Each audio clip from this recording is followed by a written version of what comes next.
Hey everybody, and welcome back to the Injustice 2 Pro Series Grand Finals. I am Wonder Chef, joined by Mitsu Owens, my good friend. I'm so glad to finally be able to commentate with you. For the first time indeed, yes. I know, the first time ever after knowing each other for so long, but we are back with the winners semifinals, so we are going to see who is going to make it into the top 4, which will be played out not only here on Twitch, but also on Disney XD, on ESPN, and then it's going to be rebroadcast, I believe, on ESPN 2 an hour later, so it's going to be on ESPN 3 and then 2. But regardless, top 4 is where you want to be. I mean, top 1's where you want to be, and we have 4 players left that are in the winners bracket. We've got plenty of others in losers, but we're going to check on those later. But in the meantime, I want to give a huge shout out to Ketchup and Mustard, who unfortunately weren't able to make it here. We saw those beautiful videos from them earlier, but regardless, they're doing their own little Twitch stream, and I wish you guys were here.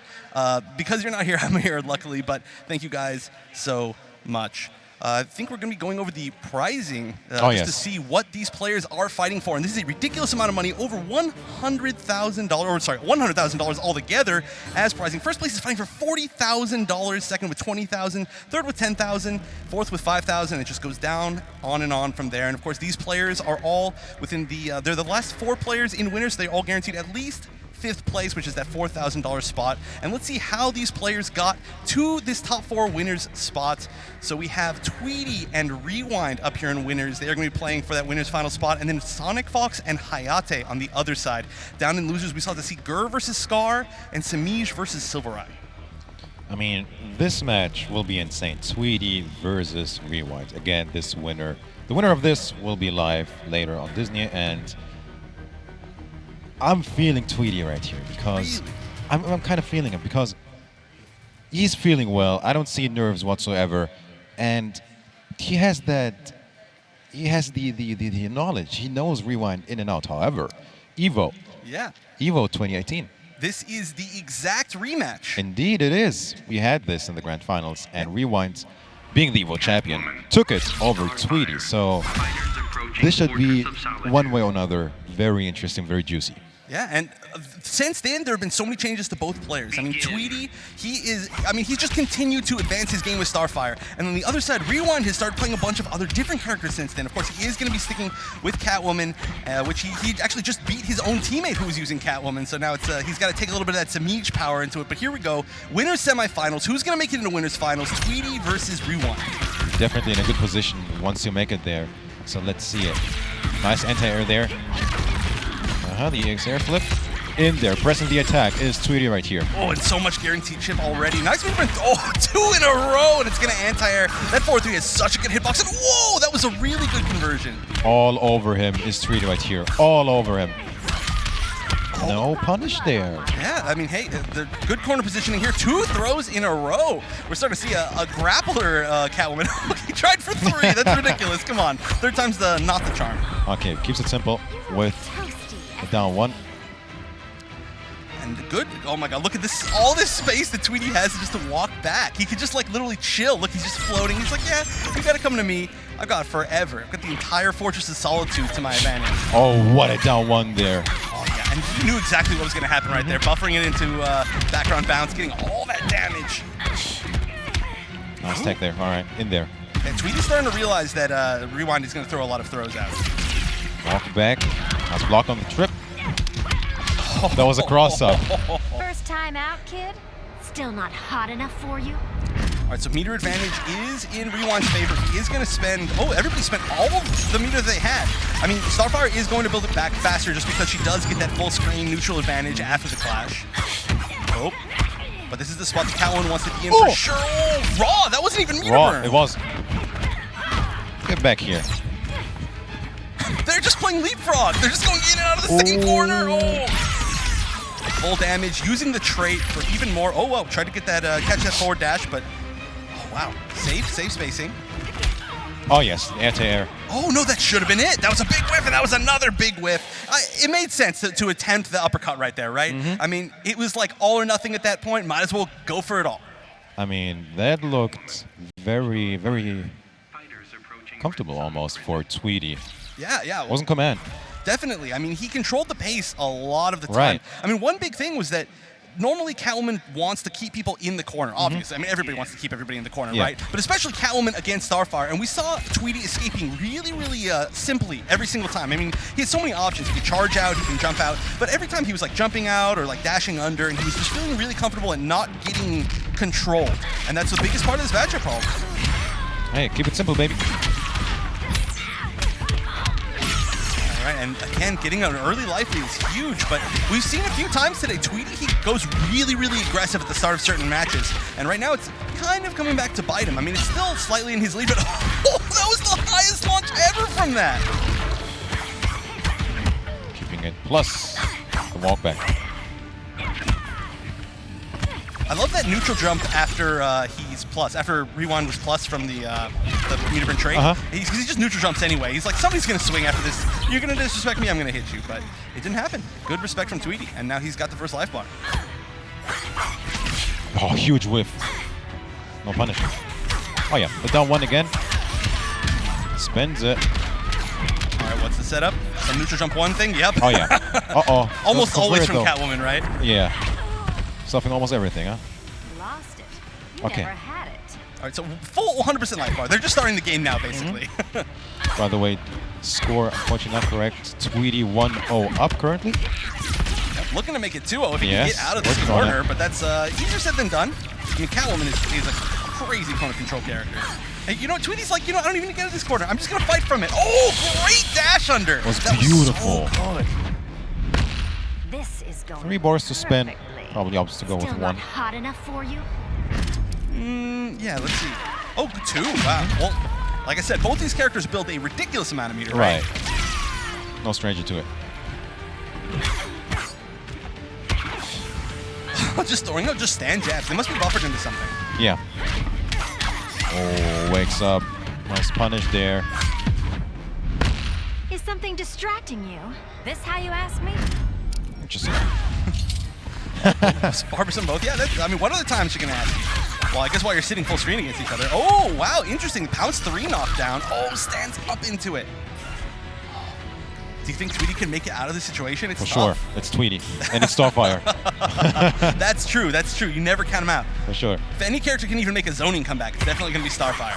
Oh, that's a Huge huge whip. whip. That could have been a big punish. Way, way bigger punish. I mean, he had 2 bars. Yep. He just wasn't really confident that he was going to get a lot more than that. But I would have loved to see like meter burn back 3 maybe. And now that is going to be oh, no, never mind. But then back again. The game for Rewind, tying it up to 1-1. Got it all covered. He was probably even seeing it coming. All right, 1-1. Do you think, so we are going right back into the rematch, but do you think that if Rewind loses 1 more, he will switch to a different character? We've seen him play a million characters.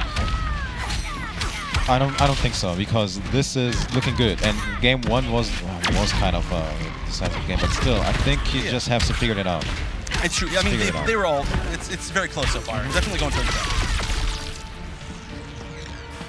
And right now, they're staying pretty even. So usually in matchups like this, most of the time, you're going to see the Starfire with an early lead, and that usually goes away as soon as the positioning changes. But if you do see a match like this where Catwoman had the lead pretty early, and now the position is still changing, that's really good for the rushdown character. Oh, was that a max range back 3 there? I think so, but her back 3 goes so far. Oh yeah, that's true.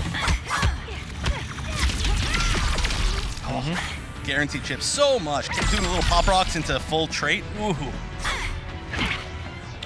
Wow! The Yes. 4-2 whiffed over the low whip. Tweety is looking good here in game 3. Oh, the cat dash, right? Oh! Just do it again! You're so stubborn, Rewind. If it doesn't work once. All right, now he's just got to get the chip, and wow, beats the wake up neutral jump 1.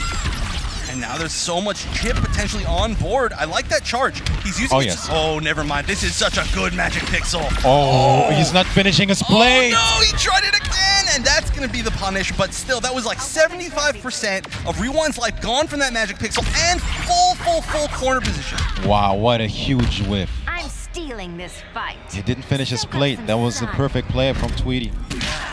3 bars, really wants that life. Yeah, I mean, honestly, that was almost a mistake to clash that. He may not have had another chance, so getting life back was definitely an advantage, but the end of that was the grab, so he actually would have been thrown back to mid-screen to get the corner. Regardless of that, life is going to help him a lot, get him away from that guaranteed chip, and nice fake cross-up. 2 knockdowns now. This is starting to even up. Wow, the shimmy into the grab actually. Out of there, doesn't reach. Oh, this is... Oh, that... Spends it. Chip. Yeah, that's a lot of damage. This is definitely getting close to guaranteed chip life. Oh, He's especially throwing with everything at him. Literally. You run out of lasers, you start throwing whatever else is around you. Oh Block. my gosh, and the charge. That is going to be so difficult. There's got to be a really big, heavy read to get in on Starfire again. He needs one more. Nice block. And this is chip. Yeah, huge. That could have been disastrous if we would have gotten that cat dash. Yeah, nice that was patience. really scary spot too, because even if he just taken back the advantage, he did have full cat scratches built, and he had the meter to make it plus, so there would have been some really good pressure on board, but just wasn't quite able to do it. As soon as Tweety charged out of that corner, it was a tough situation, and it looks like you were right. We are going to see Rewind stick with Catwoman no matter what. He's got to win 2 straight, no more chances to switch. All right, so this is do or die. Okay, let's see it. Guaranteed chip. It's looking good so far, Rewind. Definitely looking good. Looking great. Nice safe jump right there. That would have worked against the wake-ups. Another one. Oh, not able to quite get the full conversion. Oh, shame again. Again! Oh, no. Wasn't looking for the conversion there. Was looking for the grab, didn't believe. Yeah. Not believing that all these little hits are going to hit in all these weird little ways. Oh, so many people try to disrespect that jump down 3. Okay, Magic Pixel again, more or less. Finishing. Okay. Look at that. This is all bonus. Putting himself in the corner may have been a little bit of a mistake, but he is pushing himself back out. Getting a lot of free chip, though. Look at that. It's almost even now. Oh, wow, I can't believe that didn't catch, actually. Wow, that was a nice comeback from Tweety. Still on the lead is Rewind. Yeah, this is tough, but this is, I mean, still advantage for Rewind. Right. Even though he did take so much damage from that Magic Pixel. So as long as Rewind can stay solid and still pick this up. Wow, I can't believe nobody connected on anything in that exchange. Hello, connects on something. That interactable has been the VIP of this set. Tweety is going to have to, like, say that interactable is on his team. Yeah, he knows something about those interactables, all right. Match point Tweety, but Rewind in command right now. Ooh, no flash right there. Oh, that could have been a conversion. That could have been a conversion as well. Another one, 3 back-to-back. Dropped. No, I don't know if those are dropped. I think he was trying to keep it unclashable. He just wanted to keep trying to bait the throw text. And so far it's worked. That might be it. That might be it. Yeah. Oh, why did he let him clash at the end? You were just saying, but maybe you forgot about that. Oh, no. Why would you go through that whole segment without letting him clash and then give him another chance? Okay, still in this. He's still alive. How is he still alive? The interactable gets the back 3. What's it gonna be? Another clash. I whipped you into shape. I respect your warrior skills. Rewind is winning this clash, or it's going to tie, and he wants to save the bar. Okay, he is going to win it. This is good news for Tweety because he can't backdash. He does not have to worry about that. Yeah, the cat dash. Yeah, he needs to build that one little bit of meter, and now they're still in this neutral position that Tweety really likes. Oh, and again, this is match point for Tweety. Hold up, 1 back 3 and it's over. Wait, Chef, wait. Didn't connect. Oh, they don't want it to cat dash. In the cat dash, the ultimate risk, and it paid off. And Rewind is going to tie it up 2-2. Wow, if that was blocked, he was dead. We're still in this. We're both are going back into it. Same stage, same characters. Let's go. 2-2 semifinals. Who's going to advance? I'm not surprised, man. This couldn't have gone any other way. But right now we're seeing some early pressure, but eliminated. And every meter burn back 3 or forward 3 is a lot of damage from Starfire, and of course that full screen knockdown. So now look at this. So far walk back. Oh, that was actually a whiff punish. Beautiful. Great presence of mind there from Tweety. Very patient. He doesn't fold. He doesn't fold. Oh, Tweety's all right. Yeah, he is. I mean, he plays his own game, and he is so confident in it. That's why he's the #1 seed going into this tournament. Yeah. Forget about that. Meter burn back 3. All right, that's so much screen carry. It's one of the biggest strengths of Catwoman. That was a beautiful fake cross-up. That would have absolutely hit me. The down 1 to interrupt. Oh, yes. Hello. Down 1 city. Great conversion. Oh, wow. He spent the bar. Oh, he's got a lot of meters, so it's understandable. Wow, that actually... Okay, so what happened right there? He meter burned the interactable. He canceled the normal into trait, and trait whiffed because the first part armored through, and he punished the trait. That was crazy. That was so fortunate for Tweety. That was unbelievable. That was absolutely... I mean, if he canceled into anything else, like, he would have been fine, but anything but trait locks in that long animation. Oh, yes. Hello. Okay, double match point. Who wants it more? All right, good screen positioning, but life disadvantage for Rewind. All right, Tweety's trying to change that up. 3-2 when it comes to bar. Oh, the back two whiff! That's huge, and he's getting fully comboed for it. What a huge miss right there. All right, life is really close to tied. Clash is still available for both players. Oh. Wow, back tubes are not working out. Oh, lots of jumping right here. Oh, yes, gets him. Wait, why? Just a little damage, but it does add up from Starfire. It does. The grab! Oh, that was brave. That was scary! Oh, no, he went underneath Chef! the forward three! Chef! Oh, and another back three! Feeling starstruck? Chef, what is happening? I don't know, man. It's not going by the book. Oh, and he's taking the life. He's taking the life. That means one more hit could very potentially do it if Rewind can pick it up. Wait, they both have no bar. The down Will this two. kill? This is not. He has no bar. No, it won't. But he's so close. He's getting almost guaranteed, and he will jump one. And Rewind bringing it all the way back, taking it 3-2 to make it into winners finals. After all those weird scrambles in the set, he's going to be moving on into the top 3 spot, guaranteed. Top 3, just remind me real quick, how much is that, Chef? Top 3 is guaranteed at least $10,000. I mean, that's got to feel good. That young 10K. And not only that, knocking the first seed of the entire Pro Series into losers, that has got to feel amazing as well, especially going into those winners finals. Winners finals, perfect position to be. I mean, your path, you don't have to play more matches and losers and worry about that. 10K. Yeah, the Evo champion defeating the Combo Breaker champion. Yeah. I mean, so many of these players are champions of something, For sure. right? I mean, let's go champ. Let's go champ. But that was, I mean, huge. That was huge. That was obviously down to the last hit, and that is going to absolutely change the entire infrastructure of the rest of the tournament. For sure. I mean, now everybody in losers is going to have to run through Tweety at some point. That's crazy. That's so tough. I don't think almost anybody expected to have to run into Tweety in the losers anything earlier than losers finals, probably. Probably don't want to. Anyway. I mean, honestly, nobody here wants to play anybody else here. They're all so good, right? You're like, you just got to hope for the best at this point and be confident in your own play. But wow, so that was just only one of the matches that we have to get into winners finals. So now we have to go see who Tweety's actually going to be playing against. And this is another great match. This is a spot, actually these two. So this is, of course, Hayatei on the left, SonicFox on the right. And we saw these two play, I believe, in the exact same position last IPS finals. And that was one of the moments where we saw for the first time Captain Cold. Well, not really the first time, but we really truly saw at the highest level Captain Cold really giving another character problems. But at this point, I feel like I don't even know if we're going to see. I mean, I feel like we're probably not going to see Captain Cold. I have no idea who we're going to see. SonicFox is an enigma. That would be absolute vintage SonicFox. Rocking Joker tonight. I know. So again, just for everybody, to remind everybody, we have a Joker in top 4 winners. Let's just repeat that. A Joker in 2018. Isn't Joker banned? Hasn't he been banned since Injustice 1? That's the story, right? Yeah, it was. Yeah, that is true. No, but also, I had this number a little bit earlier, but it's actually grown. So we have 16 players today, and we have seen 20 characters. That's crazy. We've seen more than one character per player. That's how diverse the cast of characters that we're seeing today is, which is just great. It's incredible. Wait. No. You heard us. Don't tease it. Yeah, I think he's got to be trolling us. I don't believe him. Don't be a troll. We know that SonicFox is a troll. We're not going to fall for that. I challenge you. Go ahead. Do it. Go ahead and do it. I dare you. Do it. Oh, no way! Oh, what? Are we really going to see the 21st character of the tournament be Captain Cold? Is this for real, or is this just a secret, silly button check? This is not a button check, right? This doesn't look like a button. We got camera zooming in and everything. They look serious.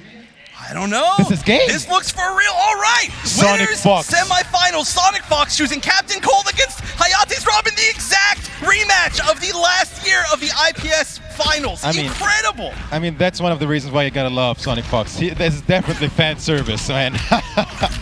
He's going for it, and I haven't seen him play this character. Well, I guess he did play kind of recently, but he's still going for it. This is a very different matchup than we saw last year, though. I mean, both characters have been changed since then. The entire game has been changed since then, so let's see how it goes. I mean, it's looking even right now. If he pulls this off, I mean, I didn't see this coming, Chef. Me neither. I mean, I alluded to it, but I tricked myself here. Oh, in the snow globe, he's got to get out of there. He does get out of there, but he goes back in. Is he getting frozen? Oh, he was so close to being frozen, dude. I totally forgot how much fun Captain Cold is to just watch. Yeah, absolutely. For those of you out there who don't know what that cold globe was, because we don't see cold that much, right. If you stay in it for too long, it freezes you, and he gets a full combo, and it's very close to happening right now. No, he backs out. So you got to figure out a way to get out of there. It also slows down all of your movement and all of your attacks. So he essentially, what SonicFox tries to do is he sets up this impassable field of cold that just slowly freezes you, and he's not going to be able to get out of it. Full combo. Here we go. That's the life bar. Number 1, SonicFox with Captain Cold. That is unreal. It's looking like he never dropped him. Okay, active again. Okay, out of him. I know. I swear, did I just go back in time, like literally? Right. Okay, color's active. Okay, that was smart. Yeah, that's a move I would like to see him throw out. I mean, obviously you have to keep it rare. It's super easy to mirror back to on reaction, but I would like to see it a little bit more just as an option, and that's going to get the life bars tied up. But he has the corner and level 2 gun. This is going to be scary. Here it is. Yep.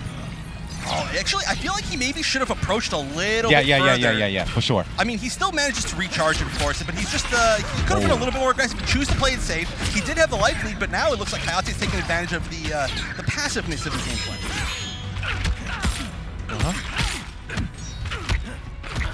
Look at that patience from Hayatei. I'm just gonna throw this out here. Best throw in the game. The three-time refreeze. Oh yeah. Oh no, you can't let him start that. Okay, wait. He's trying to trap him. Nice flip over. Oh, he meter burned it. Interesting. But he had a lot of meter to spend, so that's cool. And this is looking really close to even. Oh yeah. Good clash. clash. Oh, they both have 3 bars. Will they spend it? Oh, Hayatei only spending 2. It's hurting him. So this is scary because Captain Cold can put up the damaging snow field, and he can also put on his own ice armor. So if you get too low, there's just nothing that you can do about it. Damage like it's almost like a scarecrow situation. Yes, definitely. And this is looking like very close to that. He's taking a little bit of damage constantly.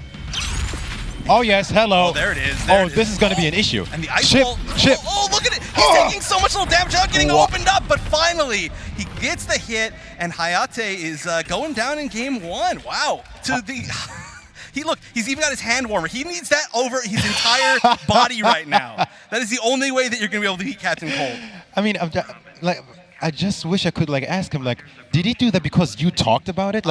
Was he like, hey, wait, this was a thing back then? Honestly, with SonicFox, he plays so many characters, he probably heard it and he's like, oh yeah, I played that character. That was something, yeah. I'm just kidding. I mean, it worked a million years ago, literally 1 year ago, so maybe it'll work again.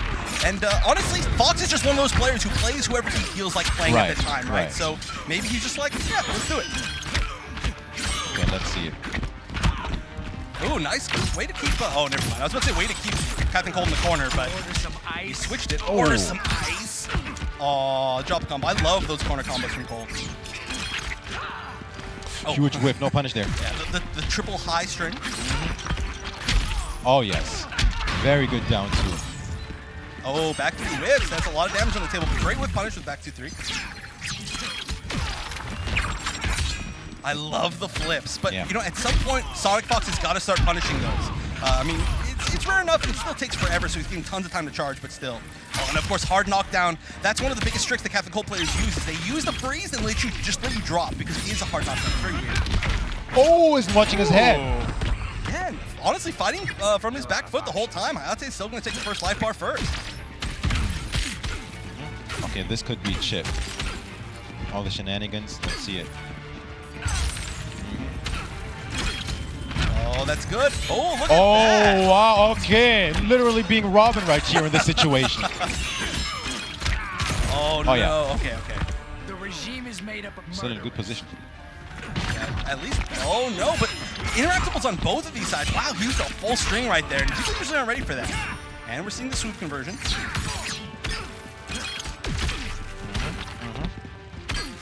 There are 2 bars of charge for SonicFox, but he's not using it yet.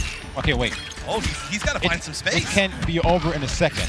With the cancel, there it is. Into forward 3, and now all he's got to do is guarantee chip. Oh, that was a great way to get out of it. I don't know if he can make this comeback, but that was at least a beautiful start. Oh, it's okay. Here we go. This could be starting. No, he took a huge risk right there. He tried to catch him, like either pressing buttons or moving after he blocked the string. It's an understandable risk. At that point, he had nothing to lose because he was going to lose from taking chip one way or the other. So might as well go for the full combo. And that means he's going to tie it up 1-1. Okay, player select. He locked him in. He locked him in super fast. He's believing them. Wow. Also, one of the best costumes for Captain Cold, hands down. Oh, look, somebody else trying to reconnect. Turn your pads off. Right. All right, so wow, yeah, 1-1, and he's sticking with it. SonicFox is one of those players that commits to characters in sets that feel like nonsense sometimes. Right. But nobody will ever doubt SonicFox. It's impossible. He's SonicFox. He knows stuff that, he knows stuff. Oh, wait, he can't activate while in the freeze, yeah. Oh. All right, builds one little bar of charge. Oh, and no interrupt there. I think he can down one that. He does have a 6-frame down one. This is war. Yeah, quite literally. Oh, catches him. He's been hit by that trade a lot in the last game. Oh, nice block there, yeah. I mean, obviously it's been a year, but you can obviously tell that Hayatei is a million times better at this matchup.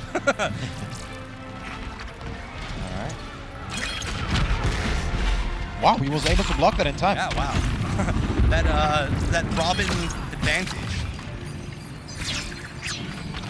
Oh, wow. We're actually seeing some forward movement from SonicFox here. There's the cold field. He's taking damage over time there. Yeah. Wait, was the battering just slowed as well? I'm not sure. I'm not sure. Was it getting cold? No. It just leaves the trail. That'd be funny, man. That would be an advantage. Can you imagine you could follow it in because it's slower? Ooh. For sure. Oh, no. Yeah, no, there's really not a lot he can do here. Honestly, he's not going to be able to move forward. Oh, because, wow, the swoop didn't even reach. Slow-mo dive kick there.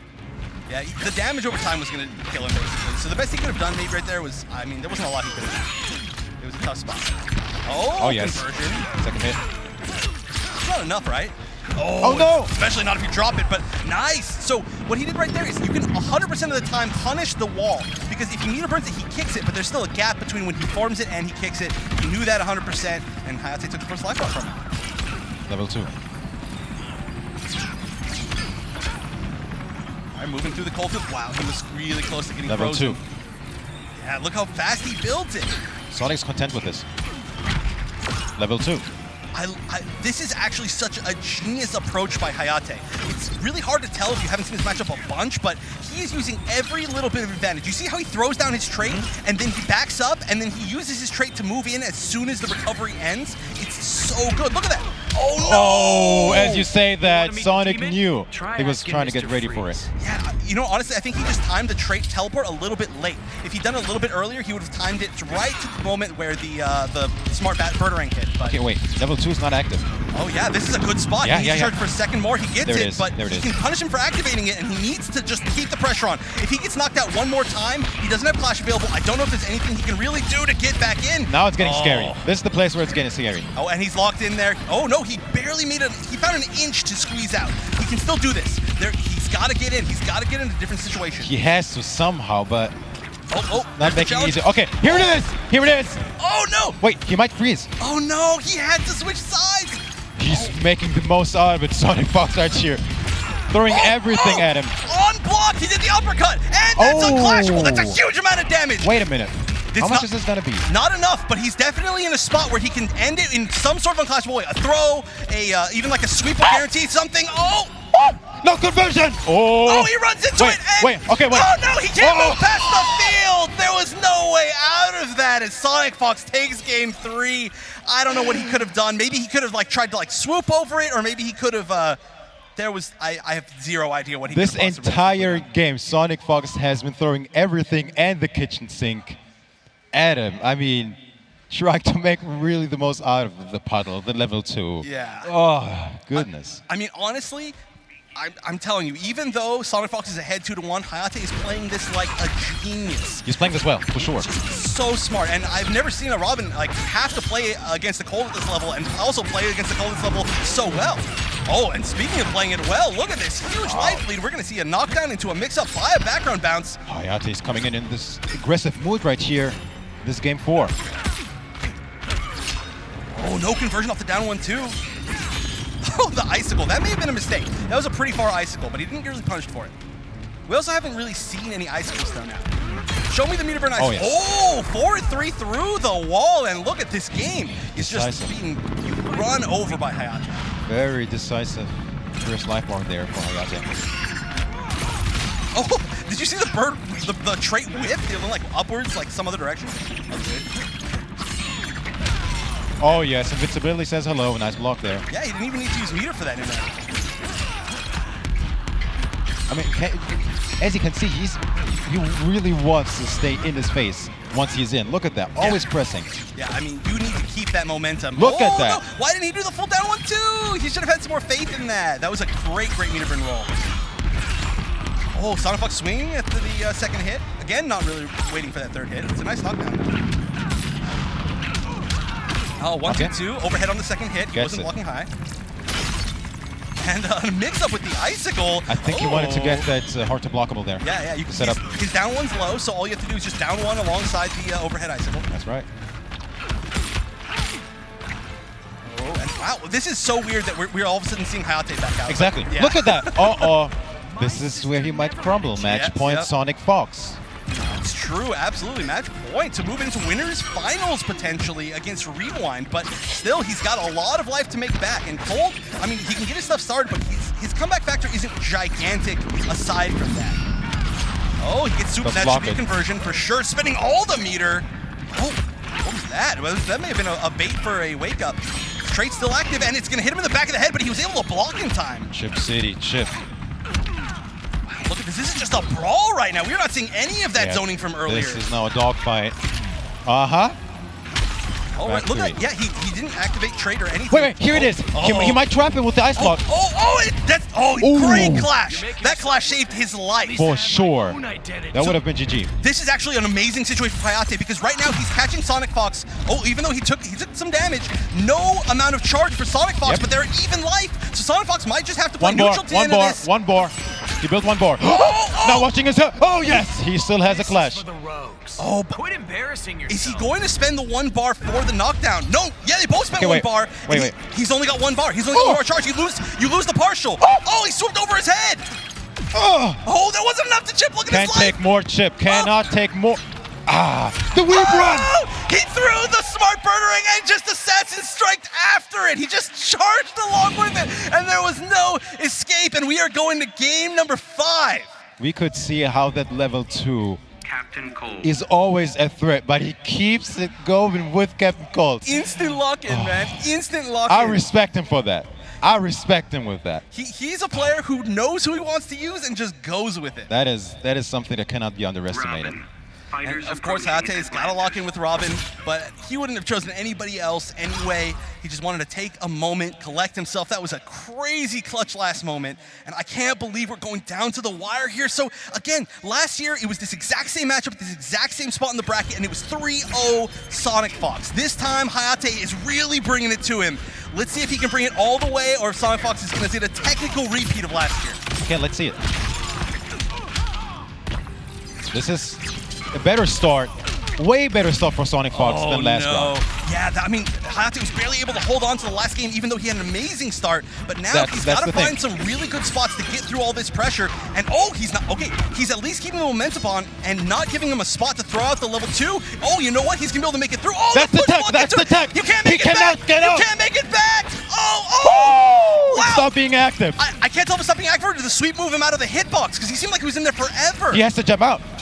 Oh, he made it out. He made it out. He gets out of jail once again. Yeah, but again, even through all of this, he's taking so much damage. It is a damage over time. Plus, he's got to block so much stuff. Now he's got the corner. He can play as patient as he wants, but he's going to have to make a choice. I mean, this is it. This is exactly why he wanted to stay in his face last game. Yep. But here, not making the most out of it. Oh, I like that. He used the respect of the trait to just dash in and not actually use the trait. And now he's keeping the corner.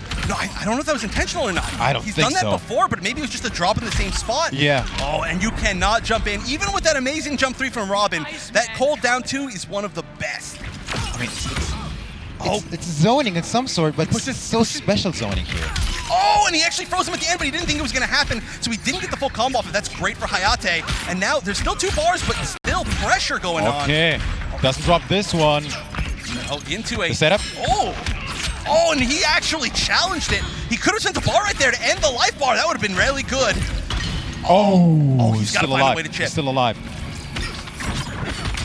Okay. Okay. The slowest flip of all time.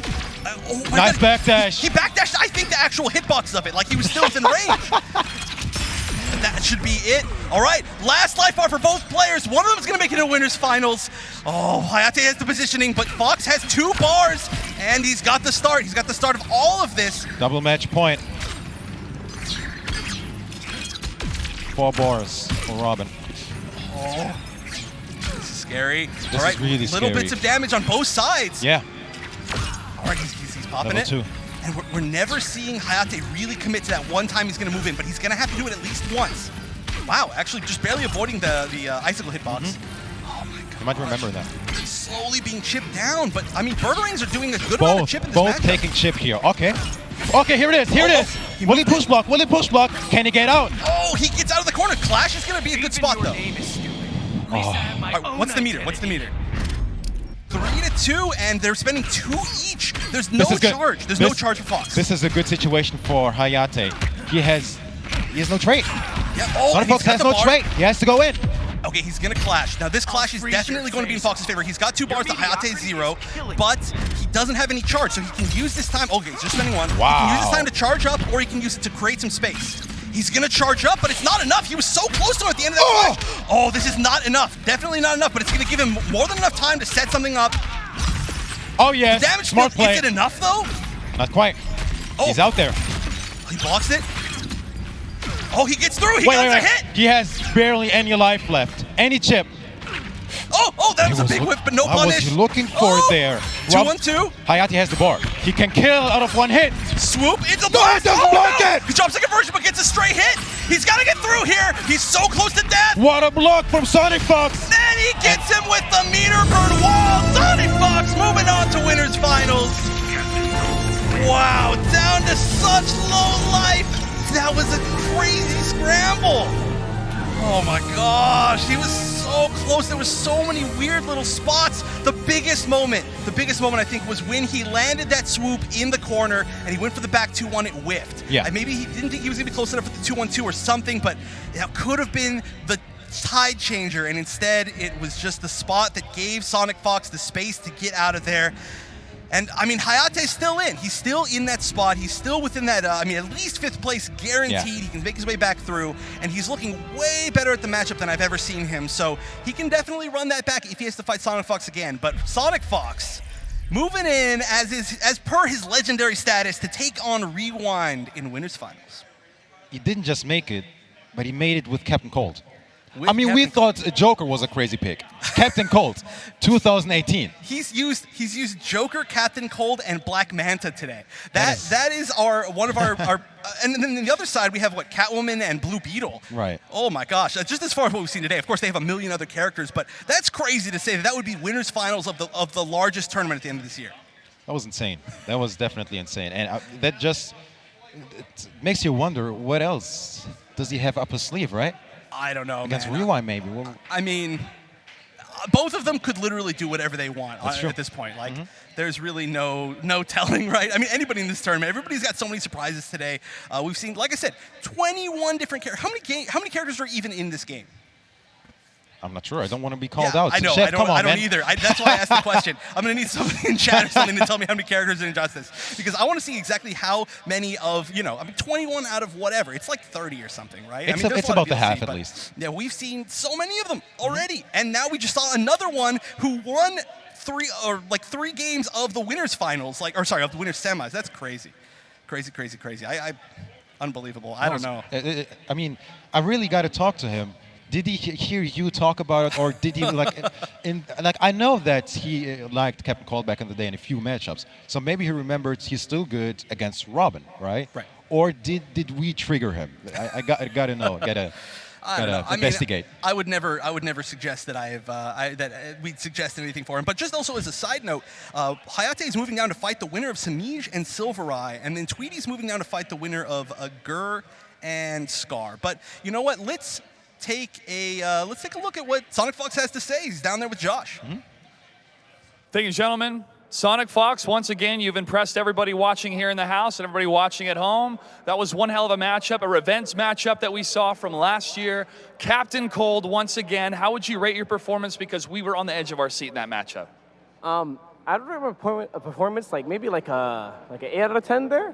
There's a couple of situations I could have done better against Hayatei, but I still proved to be the better player. So, why do you rate that 8 out of 10? What are some things that you noticed that you could have done better with Captain Cold, or just overall in that matchup? there were a couple of punishes that I let slip away from me. I wasn't interrupting a lot of his strings that he was doing. Just little tiny stuff that I could be a lot better about. Now you're moving on. We're going to see you on Disney XD later tonight in the top 4. You tweeted earlier about your legacy, being part of the legacy in Injustice 2. What does it mean that you're going to be in the top 4 going to the finals for this event? I'm just super excited I get to wear my first suit on live TV. Well, we're excited to see you. As always, Sonic, you bring the energy, you bring the hype, you bring the expertise. Congratulations on making it this far. Any shout-outs? Obviously, shout-outs to EchoFox here. You know, they helped me a lot. Sorry about my tongue. Obviously, the furries here, because SonicFox, someone you know it's good. All my friends and family that are watching right now, all the LGBTQ plus friends and allies out. You know, shout out to everyone that supports me. SonicFox, we'll see you on Disney XD tonight. Congratulations, make it top 4. Ladies and gentlemen, we have plenty more action in Injustice 2. Stay tuned.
What's the strongman? It's a pea protein gluten-free pate. It's a burrito filled with plants pretending to be meat. Here we see the artist making an attempt to bare his soul. It's just a gray dot.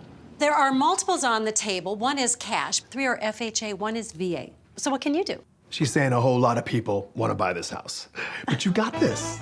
Rocket Mortgage by Quicken Loans makes the complex simple. Understand the details and get approved in as few as 8 minutes by America's largest mortgage lender. Get the latest smartphone without the hassle of a contract. It's simple. You can own the Samsung Galaxy S9 for less than $35 a month. Simple Mobile, out with the old, in with the simple. We've all got barcodes on the back of our heads. Most people just never notice.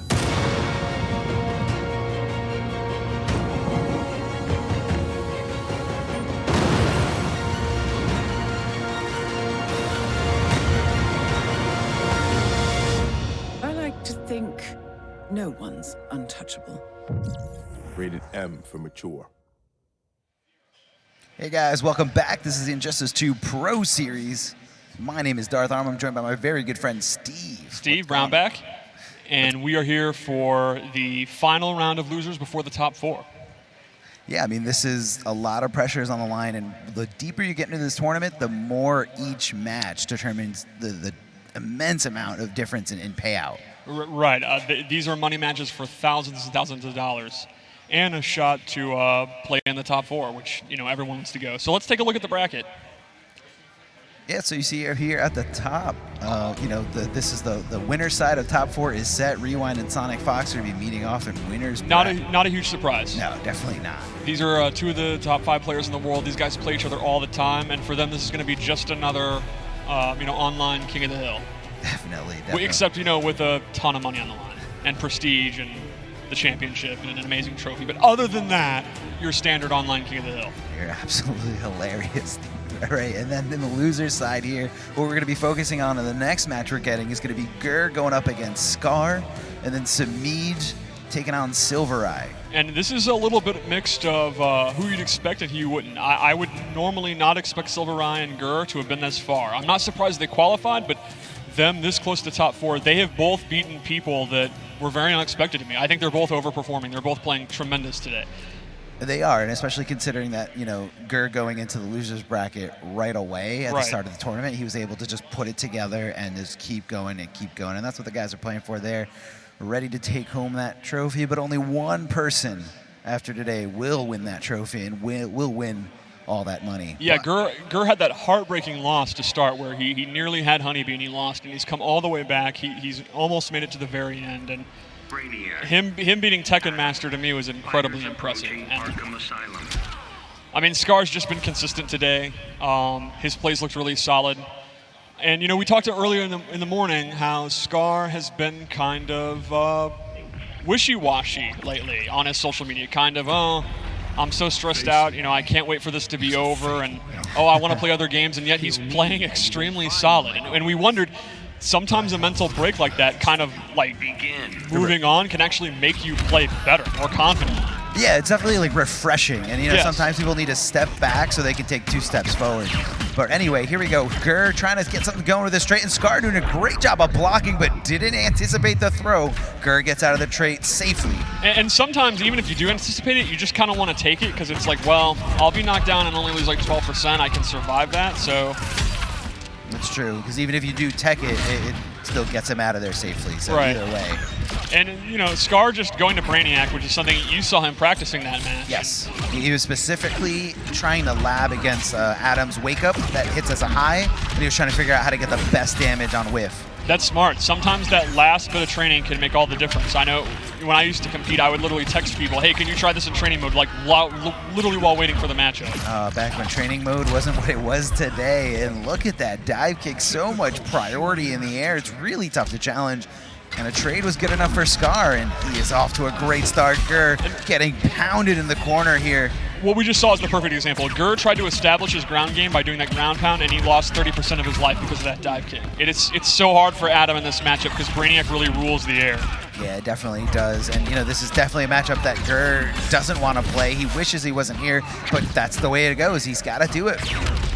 Yeah, when you're a character specialist, sometimes you have to get you have to be better at these matchups than the opponent, and that could be hard when you're playing someone like Scar, who plays the game constantly and knows these matchups in and out.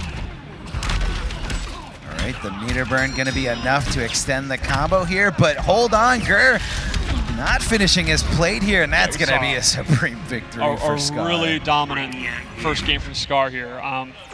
If you're Gur, it's kind of this is going to happen. It's a tough match. And Gur's done a great job this event of not letting game losses get down to him. Like we said, he lost the Honeybee and a Heartbreaker, and he's been playing solid since. So, yeah, you can't dwell on the past. You can't change it. So just make the best of what you got. And right now, what Gur has is another Brainiac specialist. Now, Scar's been playing Supergirl and Power Girl all day. But Brainiac definitely one of his best characters. Oh yeah. If you look at all his results, all his past matches from this year and last year, and Brainiac. Definitely one of those characters that wasn't, fiddled with too much. So for the most part, gameplay is the same. Yeah, and Brainiac's also he's a good example of a character that took a while to really become a meta character. He's very wacky, very mobile, very risky. So, and now we have people like Basics and Scar, and sometimes Tekken Master using him very effectively. And I think right now Scar's picking up really well on the fact that Gur does not want to sit still. He does not want to block. He just wants to get away, get some breathing room. So, really commend that from Scar. He's just super smart play. Scar's also a very adaptable player, very versatile player. He can kind of pay patiently. He's an ex-Superman player, or he can kind of go wild for wild. And he's good at picking up on opponent's tendencies. Yeah, no, he definitely is. Definitely one of the best at it. Gur right there, getting that overhead, safely getting out of the character power. And again, backing off, waiting for that bar to just go all the way back to the top. You can see the progress there in the bottom. Just waiting his time, and that is an input error. Both players. That's one of the, what you just saw the last 30 seconds is one of the key differences between the top guys and the mid-level guys. A lot of mid-level guys, they never stop moving. They never stop throwing moves out. These two guys, they're pretty wild players, but they just spend about 30 seconds just walking back. They know when to turn it off and on. Yeah, no, that's what you have to do, kind of just wait for that opportunity. And, you know, if it's not there, there's no reason to overextend. Look at that Scar playing it to the tee, knowing exactly all he has to do is make contact to chip him out for that first health bar. And again, off to a great start. Didn't go to a dive kick, instead got a normal in the air, and it gave Gur the opportunity to tie this game up. Oh, dive kick, he got him. I guess the saving grace of getting comboed like that is when you're Adam, you are building up your character power. And that's really where Adam shines. Adam without the character power is not too great of a character. Adam with the character power is the most obnoxious character in the history of the fighting game genre. Yeah, it definitely is. Oh, chasing him down perfectly. That's exactly what he was labbing, how to get around that specific setup. Letting Adam whiff over your head and punishing him before he can block. Oh, really good blocking from Scar. Now, Gur does have super meter, and we have seen he will use it. And this should be in kill territory if that super does connect, so Scar doesn't want to go crazy. That is it. He got it. I'm not sure if this is going to kill. Show of hands up if you think it's going to kill. No one had faith it's going to kill. I don't think so. Oh, this is going to be close. Just has to put hands on him. Great push block there by Scar. Doesn't want anything to do with very, it. very tricky for Gur. Oh, clipped his legs. His legs a little too long. Yeah. Oh man, long legs, easy to anti-air. That's that's exactly what it was. So Gur tying up the set 1-1 here. What an incredible comeback by Scar, not missing a beat and just holding on to this momentum. He says, this is still my set. I don't care that you won that last game. Yeah, I mean, man. Cross punish there, but drops the back three follow-up. Emotions weaken. Now we have a huge lead from Scar. The perfect example of Scar being a veteran pro here who's been in a million tournaments where that kind of wacky shenanigans happen and he's like, yeah, whatever. Moving on to the next game. Yeah, I mean, that's how you have to do. You have to just roll with the punches here. Scar just walking in confidently, knowing Gur just has a tiny little bit of life left. So even if he just makes contact, he should be able to chip him out. Oh, looking for it here. Blocking. Great blocks. That is very, very tough to do. That overhead can come at any moment whenever Adam is airborne. And you also have to think about the throw. Oh, you see, again, it's tricky to punish the regular dive kick because the threat of meter burn and how fast it is. It's one of those things on paper where it's like, oh, well, the dive kick's punishable. And it's like, why aren't these top players punishing it every time? If I was playing there, I would. Nah, you wouldn't. It's very easy to see from the outside in a lot of different situations. Checking him there with that sweep. A very pesky move there by the Adam. And a beautiful tech there by Scar. All right. Oh, he does get it. Normally the teleport just gets low damage, but in the corner he actually gets a small little combo. Let's get small. Unfortunately, this clash is not really going to help him. I mean, he's alive, so it's better than death, but... That's very true. Trying to build up as much meter as he can before Brainiac just, of course, sweeps on in all that air mobility. But hold on, Gur, still in this. He's got no clash. He's got no bar, but... I think he just analyzed his chances on that clipboard, and it said 0%. Hold on. But we'll see. You might be Hopefully that was just penciled wrong. in, not with pen. There you go. Summoning the trait, but holding on to it, looking for it, and it's just kind of going to guide his way in safely into a situation where he's going to take out Adam, but that is going to be a punish. Oh, wow. Hold on, air escape just had enough bar. He's got nothing. He's on his lifeline. Oh, that's unfortunate. Very unfortunate for Gur here. Down to his last game here. He's got to win the next two to stay in this, and Scar feeling confident, has an entire game to work with here. And you got to think Gur, you know, we all day we've talked about how passionate he is. He's got to be thinking, I did not come this far to lose now. Whatever happens in this next game, Gur is going to give it 100%. Like he's going to give it all. Like, I like that. I've noticed today he's been taking breaks when his back's against the wall like that. It's very smart, and it's something I always recommend to players too. Like, don't let your emotions run wild. Take a break. There's no rush. Like, Yeah, absolutely. I mean, taking a breather will just clear your mind sometimes. Yeah, let you see something that you might have not been able to see before in the hype moment. I feel like a lot of the more aggressive players are always like, no, rematch, go right back in, go right back in. Don't get mad. Think about, why am I losing? How bad do I want this? What's going wrong? What's going right? Sometimes it's actually not a matter of you doing something wrong. Sometimes you're doing something right and you're not doing it enough. Very true, very true. And Gur sticking out with the Atom, just like I expected. I don't expect him to go anywhere else. And Scar looking for that early dive kick, but can he block through the first hit? No, he can't. And Gur getting that bonus meter for the first hit, and a huge meter advantage right now. Slug coming out. What a background bounce combo, really making it hurt here. Scar barely taking the life lead. One of the talents I most admire from our top players is how good they are at using the background bounce and interactables in their combos. It's not easy to keep track of all the different levels and the different timings and to know the situation you're in. And not only that, but knowing exactly the spacing of it, making sure they know where they have to be in order for the background bounce to be accessible. Oh, that was an unfortunate dive kick for Gur. Now he's stuck in the corner. Yeah, this is going to be corner hell. Hold on, getting it going here, making sure it hurts. Meter burning the forward 3, but dropping the combo at the end. They're just trading down ones. All right, and Gur's going to take round 1. Yeah, that's such a great option to go. Just that nice little pesky low kick there, canceling into the trade. You know, even if they do block it, you get all the mix-ups you want. If they get hit, full combo city. I really love how rarely Gur uses the teleport, because you think he'd want to just absolutely spamming it, but he goes to that only maybe once or twice a game. Just enough that you kind of forget about it, and then, oh, it hits. Always hits. One of the hardest interactables to really avoid in the game. It's just so massive that supercomputer's just getting chucked at you. You have nowhere to go. It's also got that little crane thing at the end, like you use at the crane game. Yeah. I never win in those. I think they're rigged. Oh, and hitting Scar, not really sure Scar was looking for a throw tech, but hold on, Gur gonna keep it unclashable here. Gur looking really strong here. Oh, he went for the ground pound. That might have been a mistake. Noodle Party, that had to be an input error. 100% an input error. Just he had to, widen the gap between holding up back and his button. And when you do it a little too fast and don't go in the air, you get that nice special move that leaves you susceptible to a full combo punish. So, Gur has gone from it's time to leave the venue, you have no chance, to, a dominant game there to make it 2-2. That break worked.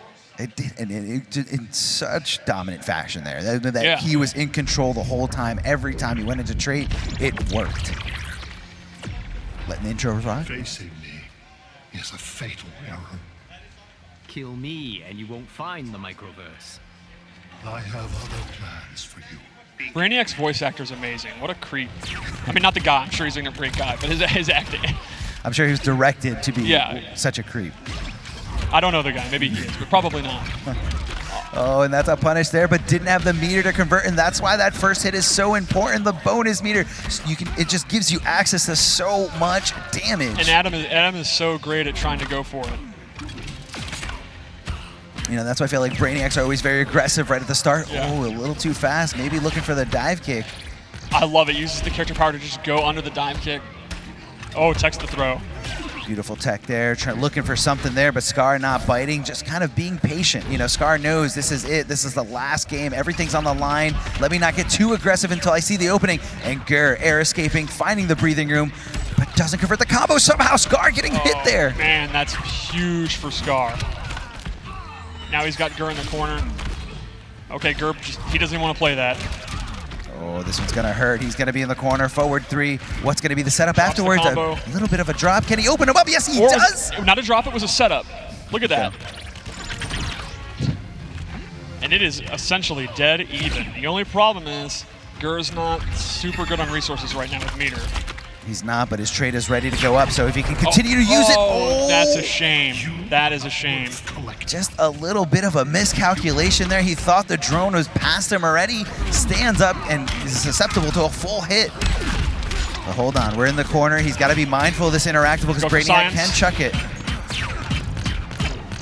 Excellent blocking. Goes for the throw. Wow, he delayed the throw just a little bit and he still teched it. A throw of his own.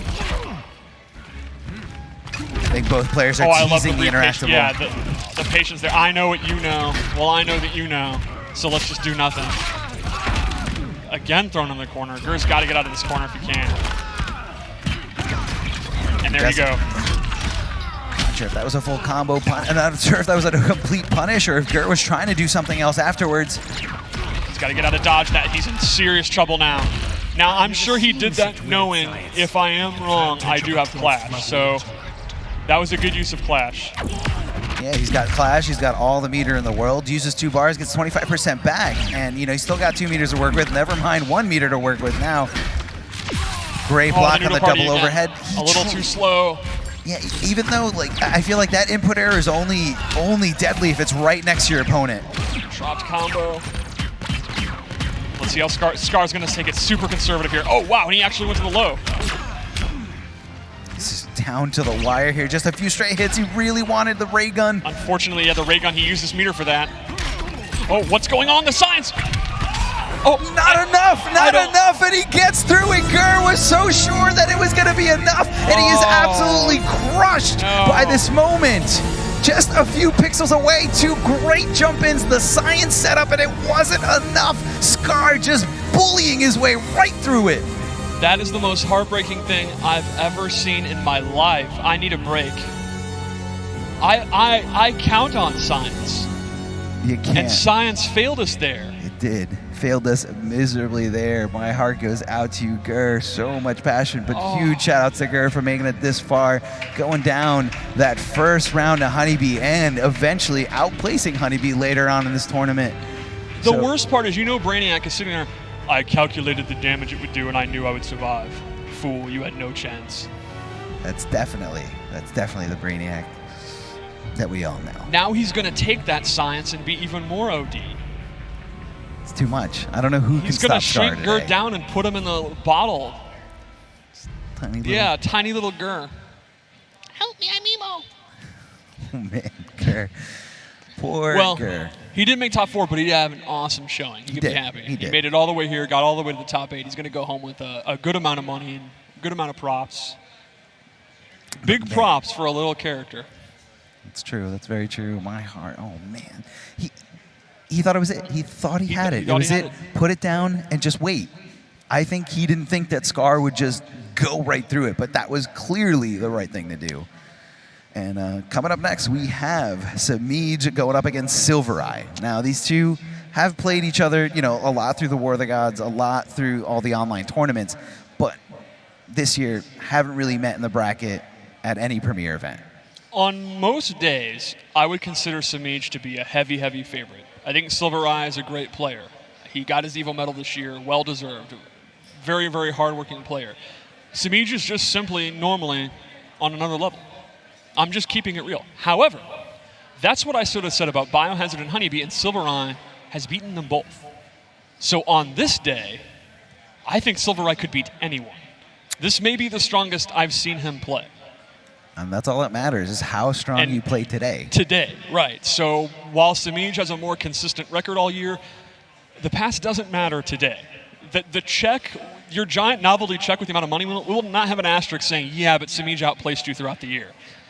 It's true. It's just a check, just a normal check with nothing there. And, right now, Sylverrye can go toe-to-toe with Samij. When they do meet, and it is online, Sylverrye can stop Samij. Yeah, when I say a heavy favorite, I don't mean it's impossible. I would just say Samij is the guy you'd bet on. And today, Sylverrye, he's beating the people that I would suspect would beat him. He's been beating people that I would have thought, okay, his run's going to end now tonight. Nope, never mind, I'm an idiot. Never ends. It never ends against Sylverrye. You can't count him out. Now, Sylverrye, the question is, are you going to be going with Hellboy or are you going to be going with Batman in this specific situation? I feel like a lot of people love keeping Catwoman down and trying to avoid that backdash from getting out of everything, and Hellboy has one of the best tools there with his back 3, just chasing her down, not letting her get away. On the other hand, Catwoman has excellent air control, and that's one of Hellboy's strengths. So, I wouldn't have had a prediction either, but it looks like he's going to go Hellboy. And there's obviously something to be said for how well you're playing today. And his Batman's looked good. His Hellboy's looked extremely sharp. Doesn't mean you're stopping me. Begin. Oh, the low whip getting that first hit, but Sylverrye ready to go in with that wake-up attack. Has the armor, the character power activated there. Very short time. Now he's teasing the interactable, teasing and pretending he's going to go for the throw, but Samij read it and is all over it. Advances anyway, and this is going to be a tough knockdown in the corner.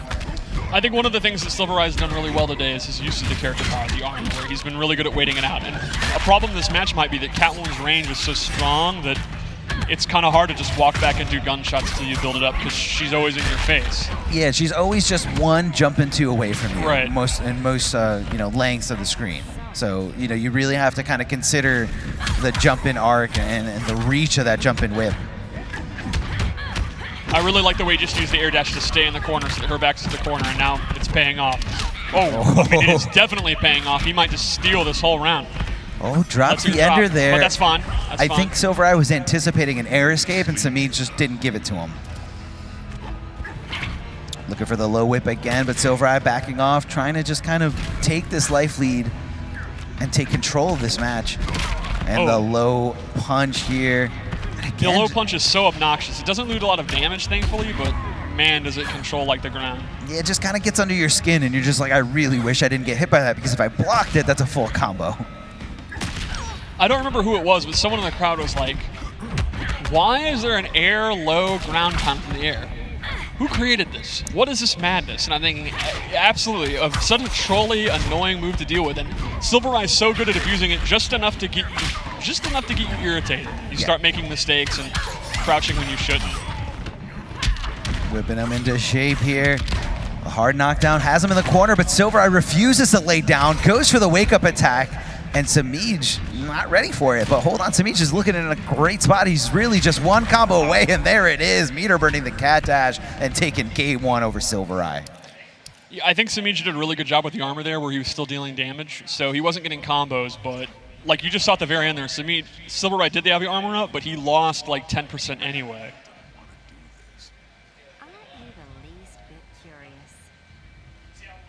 Don't say I didn't warn you. Begin. All right, so Sylverrye sticking it out, not even looking for a breather, just ready to rematch. And again, a repeat from the first game, just tripping him up with that whip. Great detail to understanding where that interactable ends and, just knowing that he can continue his combo without getting interrupted. Yeah, he was pretty fortunate to be able to get away from that. He knew the whole time. He's in control.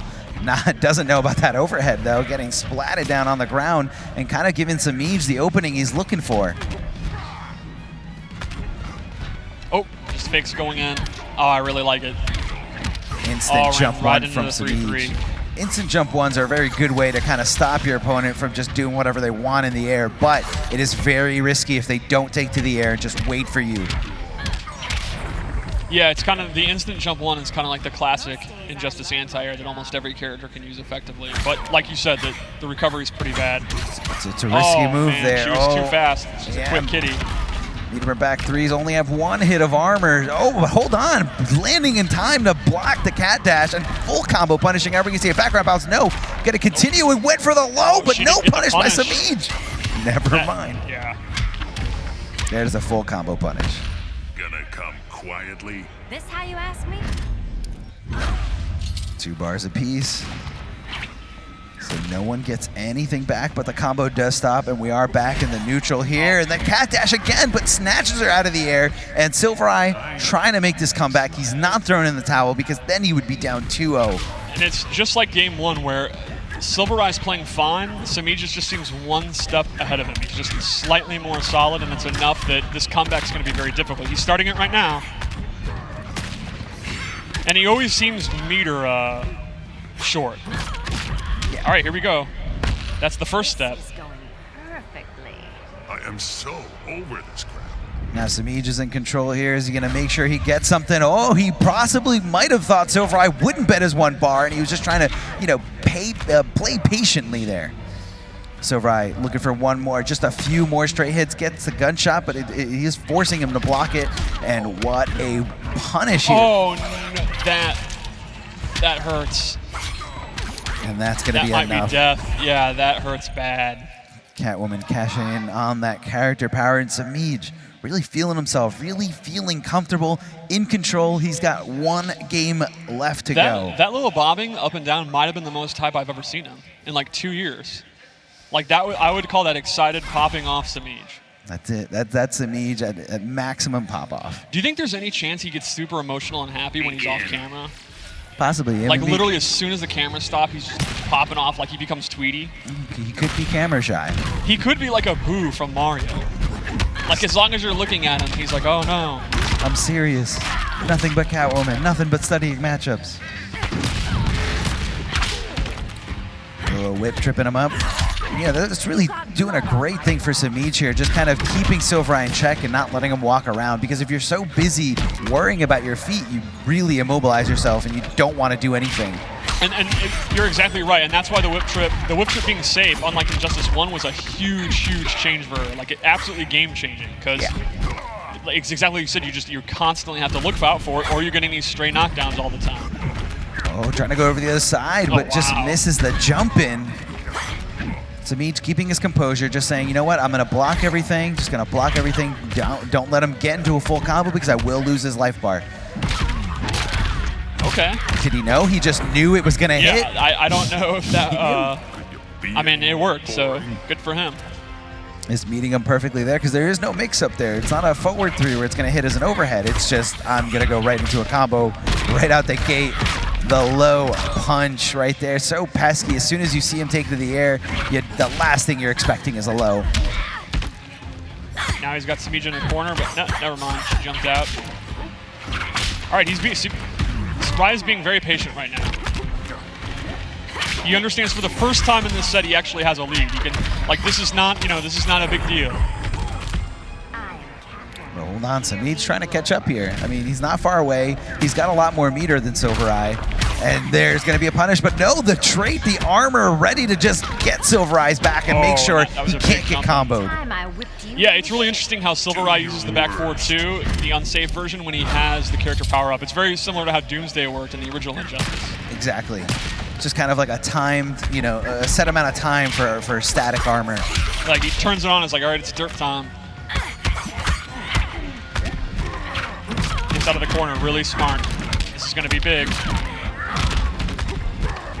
Now Sylverrye down to no resources, doesn't have any kind of meter, but he does have a down two that Samij didn't see coming.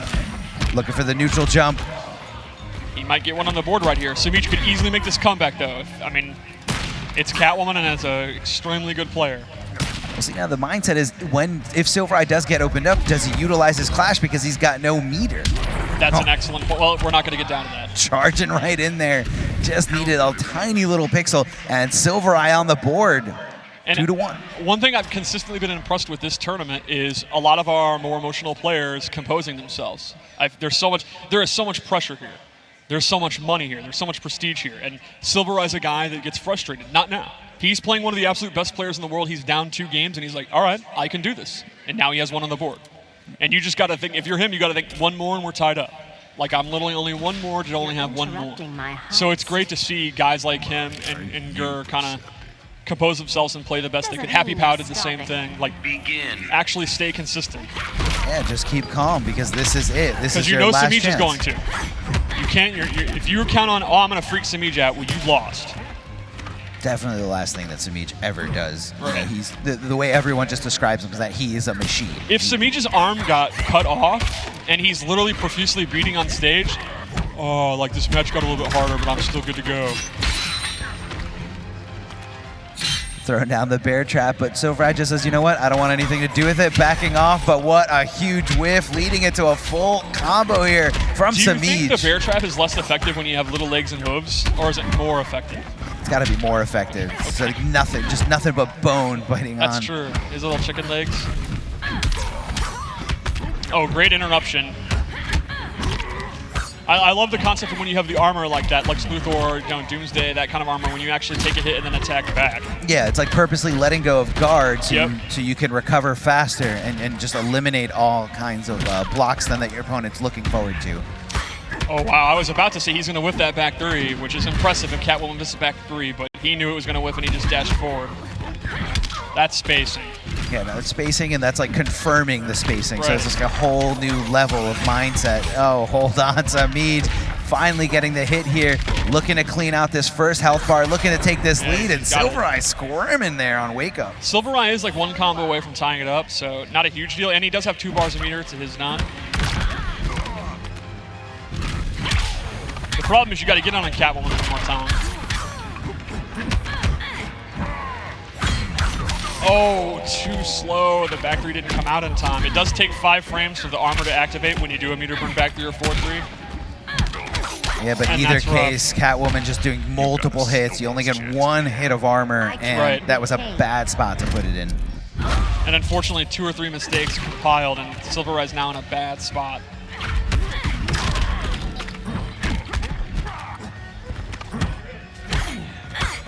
Just checking him over and over again with those down ones. Samij slowly trying to take this here. He can't even get off this life bar, but hold on, Sylverrye. This is his last chance. If he doesn't win this, he's going to be Silver Die.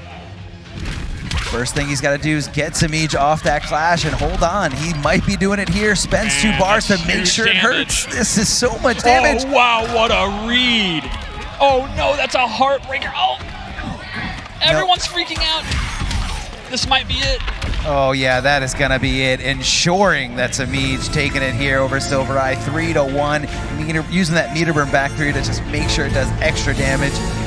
And not giving the execution, not throwing it up for chance. Right, I mean, I thought Samij played, he was Samij today, which means one of the absolute best. And Sylverrye had a great run. He did get top 8, and he could go eat a slice of silver pie. There you go. We're just going with all kind of Sylverrye rhymes today, aren't we? I dig it. I dig it. And that means we have our top 4. Not quite yet. I believe we still have to do 2 more matches. We have losers top 4. Yes, we do have losers top 4. It's going to be Tweety going up against Scar and Hayatei going up against Noble Samij. I mean, this is it, man. This is do or die again. This is the loser side of the bracket. You're out of lives. This is your last life. So if you can't make it here, you're done. And I mean, Hayatei versus Samij is interesting because that's 2 people you expect in the top 4, especially. Samij is always consistent. Hayatei has off tournaments, but not when there's big money. He's big money Hayatei, big money Canada, big Canada. Like when there's big money and big prizes, he always plays at his absolute best. That is true. I mean, you know, he was a top 4 finalist from last year. Exactly. And I remember last year going into it, he says, you know, even though there's a lot of other players that are better than me, I think I can do it better under pressure. That's exactly what I mean. Like, he'll be washed up. You're like, oh, Hayatei's done. And then at EVO, it's like, oh, well, Hayatei randomly got his 100th EVO medal. That's weird. It's when you put him in these pressure situations, he seems to play better than ever. His crazy reads, his crazy assassin strikes seem to hit all the time. The more money's on the line. Like every dollar you add is more back 4-2s that hit somehow. There's like a correlation there with Hayatei and how much money's on the line and how everything is just gonna work for him. And Tweety versus Scar, I mean, Tweety wants this bad. Tweety did not come here to not make the top 4. I mean, Tweety came here to win the whole thing.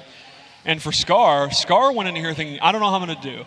If I get bodied, I guess I'll peace out and maybe I'll beat people. And he just isn't losing. He just keeps going. So where does this end? And he has a big chance to really make Tweety emo. And I think, honestly, everyone wants to do that. Oh, yeah. I mean, that's the #1 seed player going against someone who's just kind of, you know, I'm a maniac. I've got nothing to lose here. But really quick, we have an interview with Rewind. So we're gonna move it over to Joshua Gray.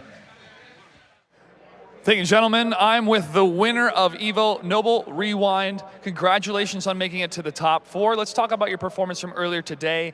Blue Beetle blew us away. What is it about this character that you really enjoy playing, and how did you connect with him so well today for your performance?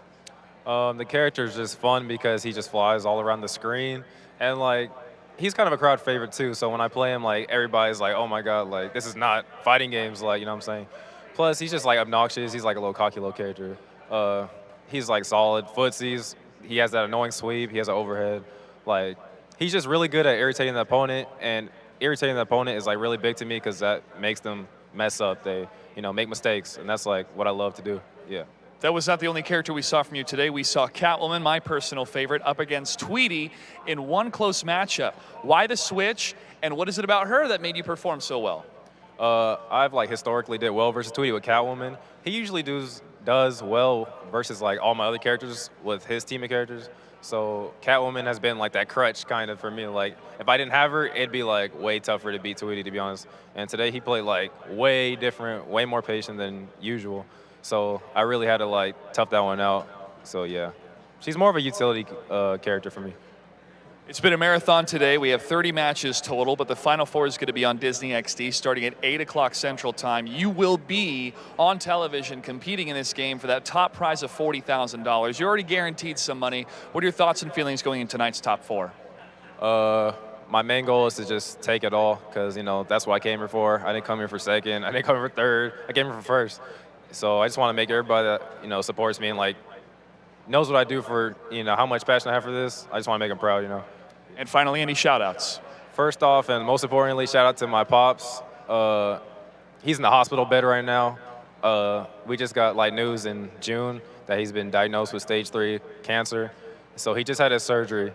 And I told him I was gonna make this top 4 so he could see me because he really wanted to see me on TV. So, you know, if he's watching, you know, shout out to you, Pop. I love you. Shout out to my family. Shout out to everybody who cares for me and supports what I do. And they know who they are, you know. But yeah. All right, Papa Rewind, this one is for you. We're going to take a quick break. When we come back, more of the Injustice 2 Pro Series Grand Final. Stay tuned.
What's the strongman?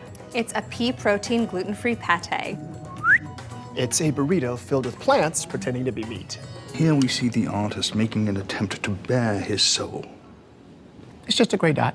There are multiples on the table. One is cash, 3 are FHA, 1 is VA. So what can you do? She's saying a whole lot of people want to buy this house. But you got this. Rocket Mortgage by Quicken Loans makes the complex simple. Understand the details and get approved in as few as 8 minutes by America's largest mortgage lender. Get the latest smartphone without the hassle of a contract. It's simple. You can own the Samsung Galaxy S9 for less than $35 a month. Simple Mobile, out with the old, in with the simple.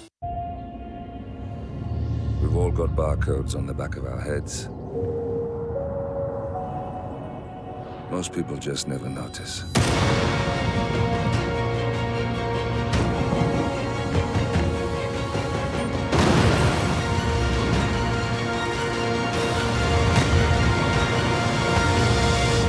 I like to think no one's untouchable. Rated M for mature.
Hey guys, welcome back to the Injustice 2 Pro Series Grand Finals 2018. I'm Darth Arma, joined by my very good friend, Wonder Chef.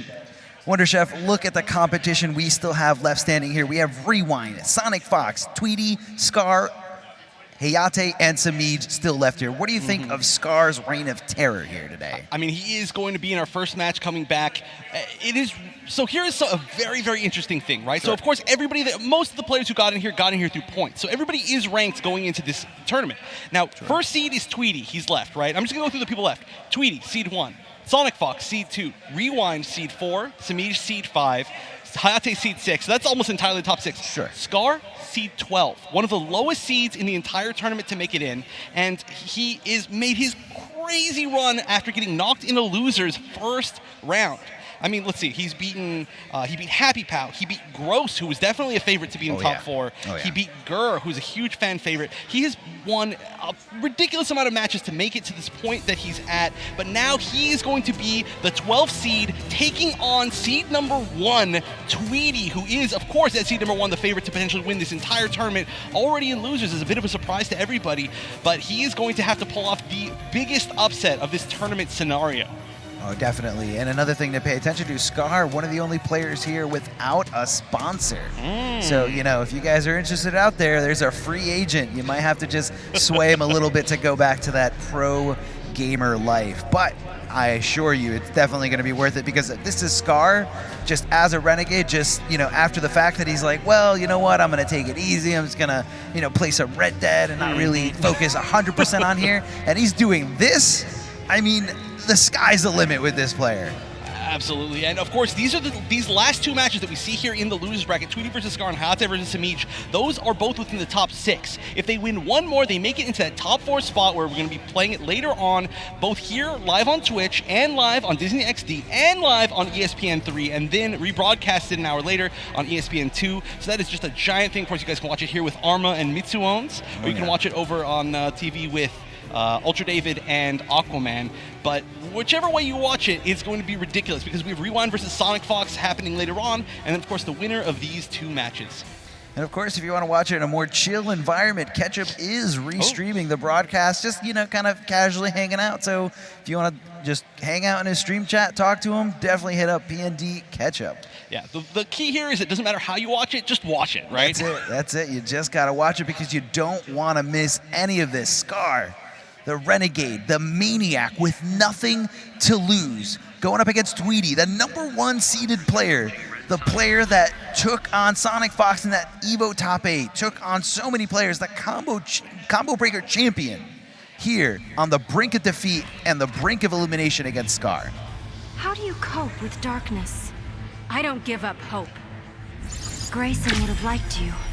Begin. Well, can't give up hope this far in, now that you've won 3 matches in losers. So here we go, the first match of the losers quarterfinals in the top 8. We've got Tweety on the left and Scar on the right. Scar going with his Supergirl. We've seen him play a lot of characters today, but he's choosing to go with Supergirl against the Starfire matchup.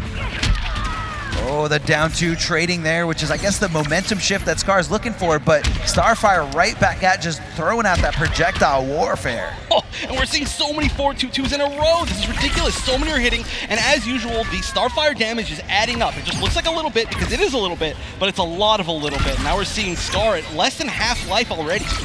Yeah, a lot of a little bit does just add up to a lot. That's it. There's no way around that.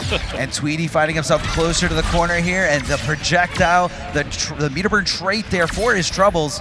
But, you know, this is where Scar can kind of close the gap here. She can't just use, you know, all her tools just yet. And there's the Tamaranian charge, and just chip him out just like that. Scar looking pretty grim here.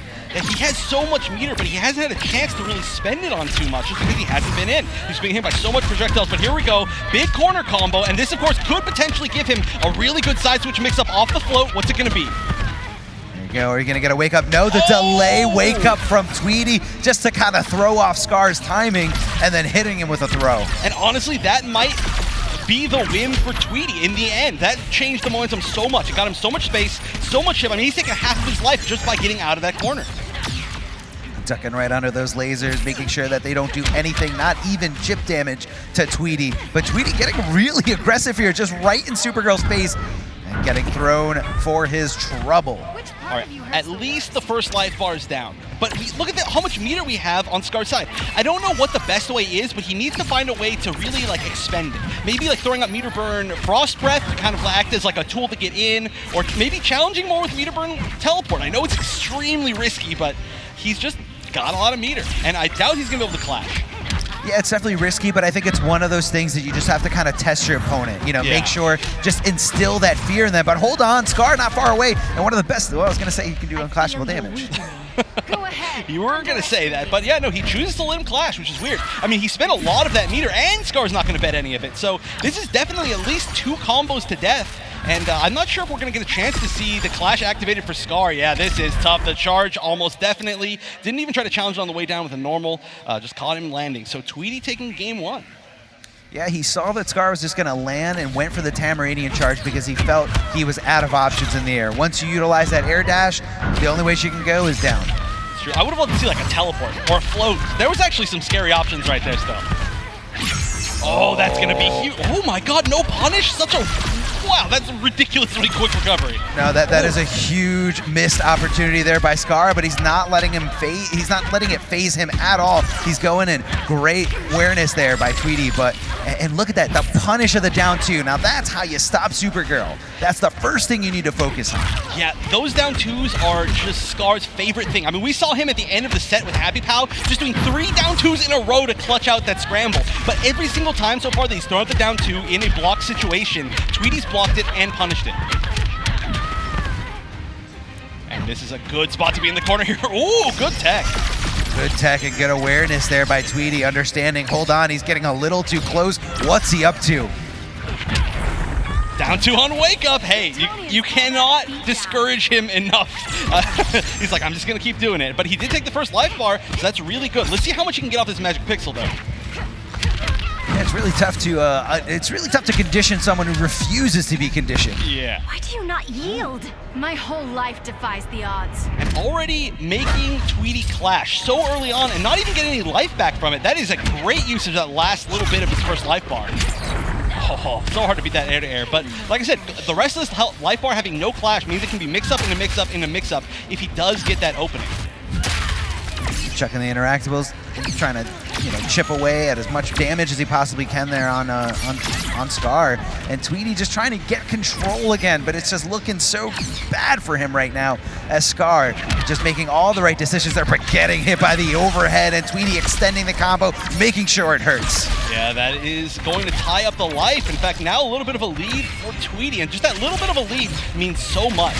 But there we go. I would love to see more air down lasers against Starfire. Like maybe she can punch it with trade or something on block, but I don't know. It's just at least if you jump in the air and you see her whiff something, you can whiff punish it. A lot like Superman. Oh, there it is! The teleport that we were all looking for and thinking about. Oh, and then back to throw for the first time. So he's used 2 tricks all at the end of this set to try to close it out. This is still not going to be enough. He's got one more mix-up, and that's it. Jump 1 into standing 3, and Scar is taking game number 2. Game number 2, tied out. That's set 1-1. Scar is in this. He's here to play, and he's here to make it all the way back to the top. 12th seed versus the 1st seed, and we are looking at such a close match. Now, game 3 looking good for Scar to begin with. This is going to be huge. Corner combo into a mix-up. The big question is, what's the mix-up? Last time he tried to throw, this time? Still a hard knockdown. He just backed up. He's being so patient, but 2 back 3s in a row, and then it's taking it back to mid-screen. Great for positioning for Tweedy. Yeah, just back-to-back back 3s here. Just kind of chases you down, especially when you're trying to get some more space away from your opponent. And Scar just inflicting so much damage, putting him closer to the corner and backing off because he says there's no reason to take the risk. I just need to do a little bit of chip damage and maybe just a laser here or there. Yeah, but he's going to take so much chip damage if he's playing too safe, and still manages to get the downward laser. That was all he needed. About a 50% life lead from Scar. Yeah, but I think that outcome was better for Scar because he wouldn't have to take a full combo, and he's going to force Tweedy to come off some resources. Oh, absolutely. In fact, we might see a clash soon. I don't think he's going to keep it unclashable this early on. Yeah, look at this. Is something distracting you? You have no idea. Tweedy making sure he gets as much health back as possible because that's what you really need to make this comeback. You can't come back if you're dead.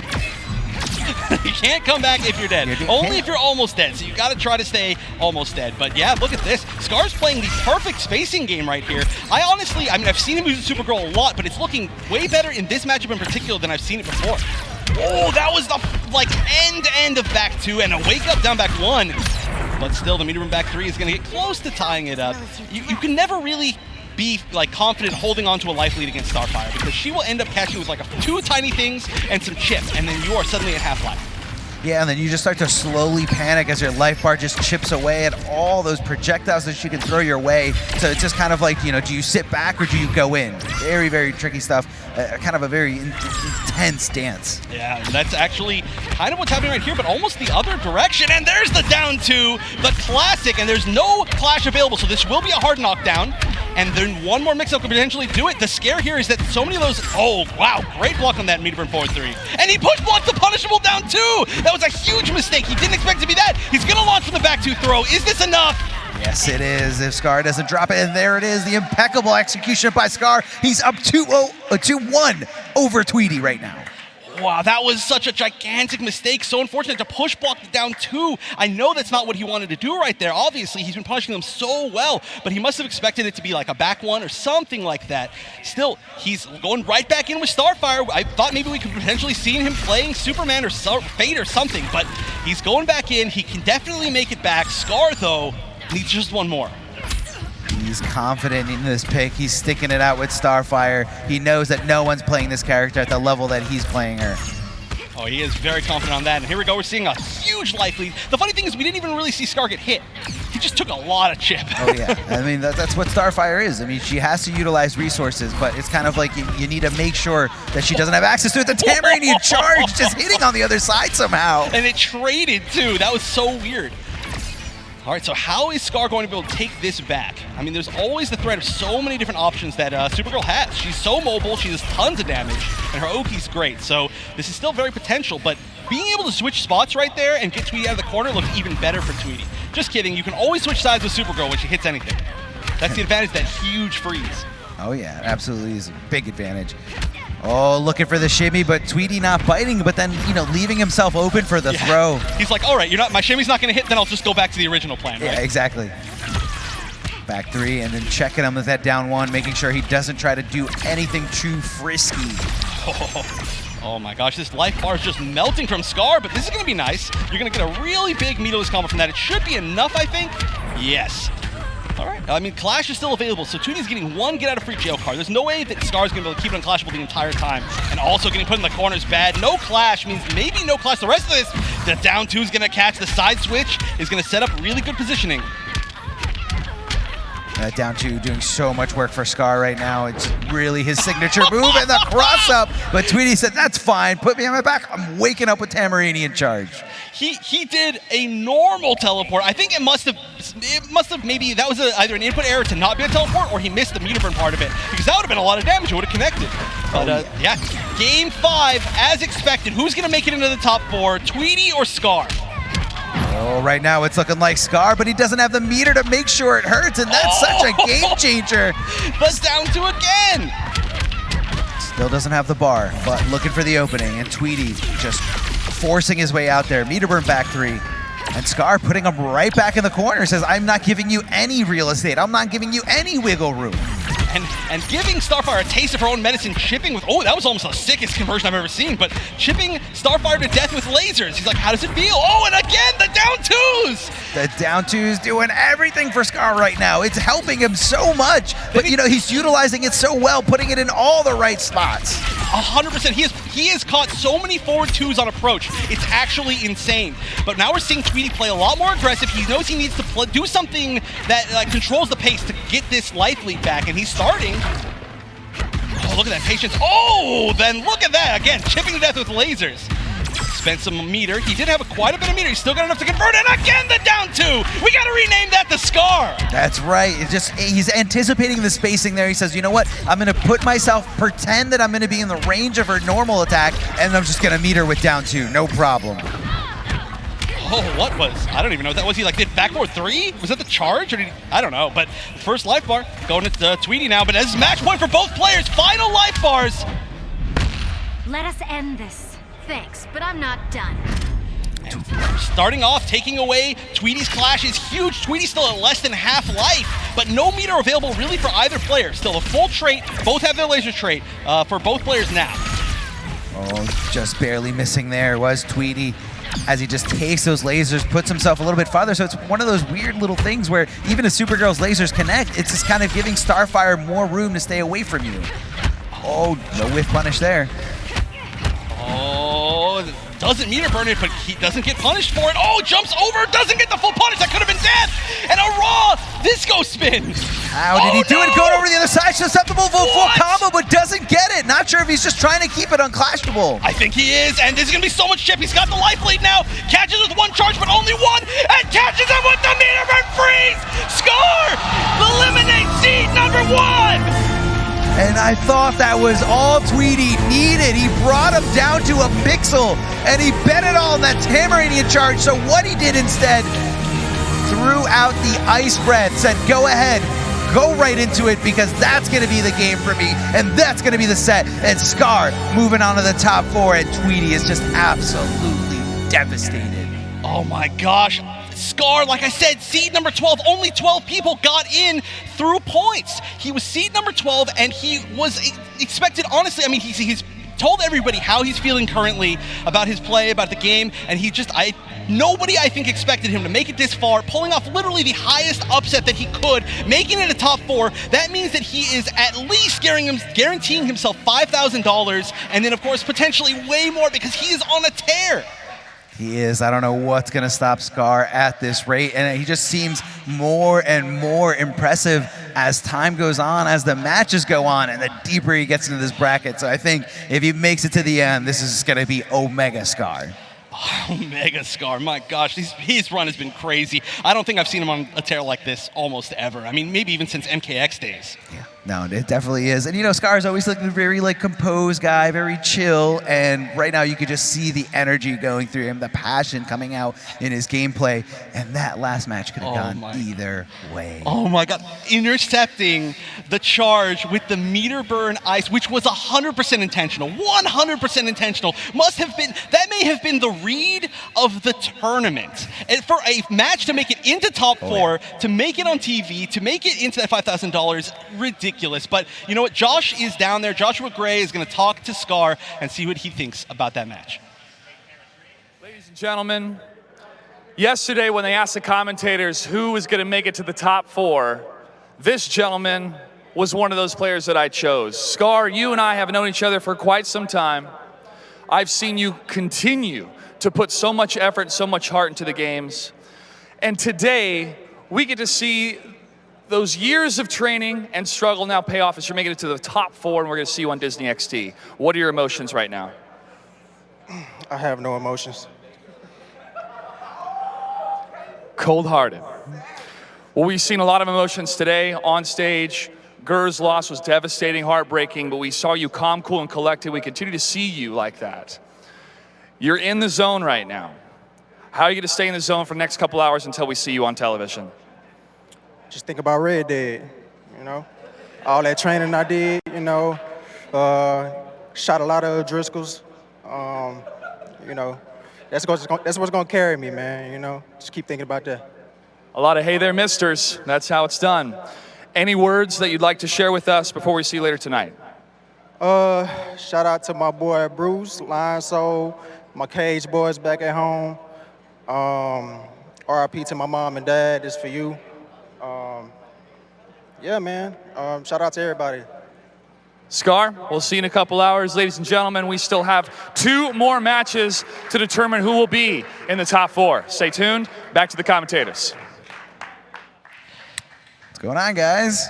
I mean, that was a great interview by Scar. That shows exactly, you were saying he's like a man who has nothing to lose. And that is basically how he's feeling going into this. And I mean, he's got nothing to lose, but he's also not lost. So that's cool, right? That's definitely cool. That's definitely how you want to be, because it's when you're seeing that, you know, Scar's just kind of taking a little bit of a step back. He's not really, you know, putting forth so much energy into preparing. I think he came off the radar of a lot of players. Where they're like, well, I mean, look, I look at Scar's Twitter, and he's talking about how he's playing Red Dead, and he's streaming Red Dead.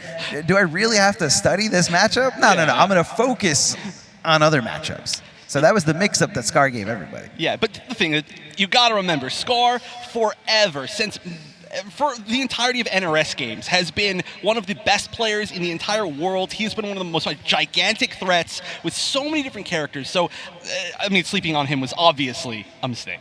I'm just saying, it could happen. It could have happened. No one's really going to know. But Scar making it right there in the top 4. And of course, always a threat. I mean, if you look at his demo Sonya throughout any part of MKX, I mean, you just see pure dominance. And it's not easy to do. And especially because he was the only one using that character and even now, he's the only one really taking Supergirl to that level. Yeah, I mean, not only just Supergirl. We have seen him use a lot of characters throughout today, and he has been looking really good with all of them. I mean, that's another big thing to consider, is that he has matchups against every single character in the cast that he's confident with, which, I mean, it shows. But we're going to have to see later on how he feels about, his matchups going into that top 4. But we do have one more match to see who makes it into the top 4, and that is going to be Hayatei versus Samij. This is a very interesting match. If you do look at the stats between these two players, I believe Samij has run into Hayatei in this season and was able to take it over him.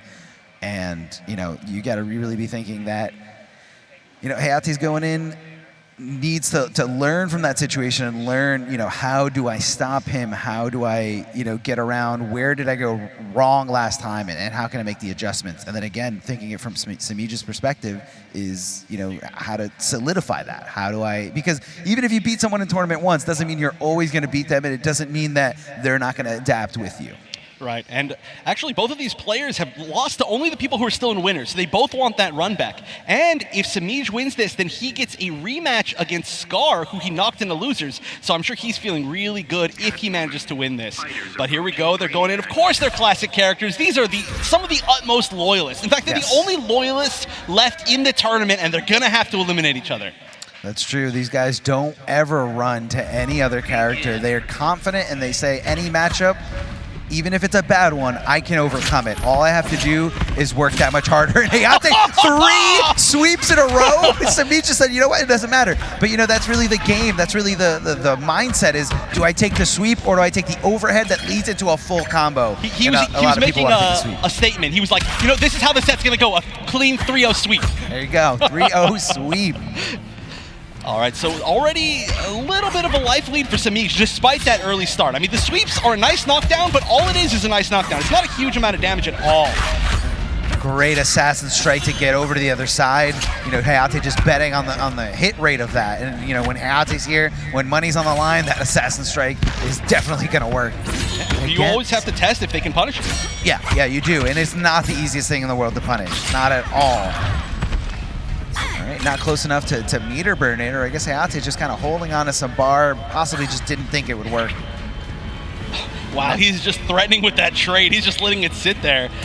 I mean, it's just a teleport, so the best he could have done was get out of the corner with it, but at least he could have maybe used his escape tool. Didn't need it, but now he would use it. Hayatei's got a lot of resources here, but Samij at a slight life lead here and gets shimmied so hard right there. Samij going with the forward 3 as Hayatei just grabs at nothing because Catwoman was airborne. Yeah, her big leap forward 3. But we actually haven't seen too many people fall for the throat tech baits today. And that one was huge for taking an entire life bar. Plus now we're seeing Samij, who has a huge, I was about to say a huge success rate with throws. And again, we see it getting a lot of little extra damage off of that. It's because everybody respects Catwoman so much. And there it is again. The wake-up throw, nothing but respect. And that's what you get when you respect your opponent a little too much. You get thrown for your troubles. So now only 1 life bar apiece. Hayatei is definitely down a bit of life, and that's really scary against Samij in particular because he's such a solid player that he's always going to do some damage to you while you're hitting him. It's very hard to just run away with the game. 3 bars apiece. Interesting that both players decided to hold on to 1 just in case they get an opening because, that's really where both these characters get all their damage from. They need meter. Yeah, it's true. I mean, potentially they could take it to the middle here, but so far we haven't seen a single background bounce. Oh, Samij looking to go for that interactable. Hayatei, though, interrupting it and making sure that he keeps the pressure on, looking for that sweep, and Samij finally blocks low. But that's the scary thing, is when you get conditioned to block low, that's when Robin's overhead is going to come into play. 9 lives to go for me. That was unbelievable. He gave him the opportunity to clash. He threw a point-blank Birdarang, point-blank against Catwoman, and it hit. I don't even understand how that exchange happened, but oh, this is such low life for both players. Nice down 2. Background bounce, there it is. Can you convert? Oh, that's nice. That's hard. And the mix-up there, going over to the other side just at the right moment. So Hayatei would just kind of tech roll nowhere, and then jumps in perfectly with that ambiguous jump in 1. And Hayatei says, what side is he on? I don't know which way to block. Nobody knows which way to block against Catwoman jump 1. I'm not convinced the Catwoman players know. Definitely don't. I mean, you're not the one who has to block it, so why should you know? Yeah, exactly. You know, if you can't tell what read I'm making, then you can't outread me. That's it. Hold that. That's all you got to do. No, but of course that jump 1, always such a good tool for Samij. He's so good at spacing it so ambiguously, and that's exactly how he won that game, but that was close. Who are you in bed with this time? Speaking metaphorically. Begin. Really said that? They didn't let him get like the comeback right there. Yeah, he really said that to her. That's pretty real right there. Get some revenge, Selena. I know Josh Gray's in the crowd like, hey. Yeah, leave Selena alone. Oh, misses the back 3. What a huge dropped opportunity there for Hayatei, but he's not letting it get to him. Just kind of, backing up. Oh, never mind, trying to go in and getting just demolished with that overhead. But hold on, the Birdarang, the delay wake up there from Catwoman.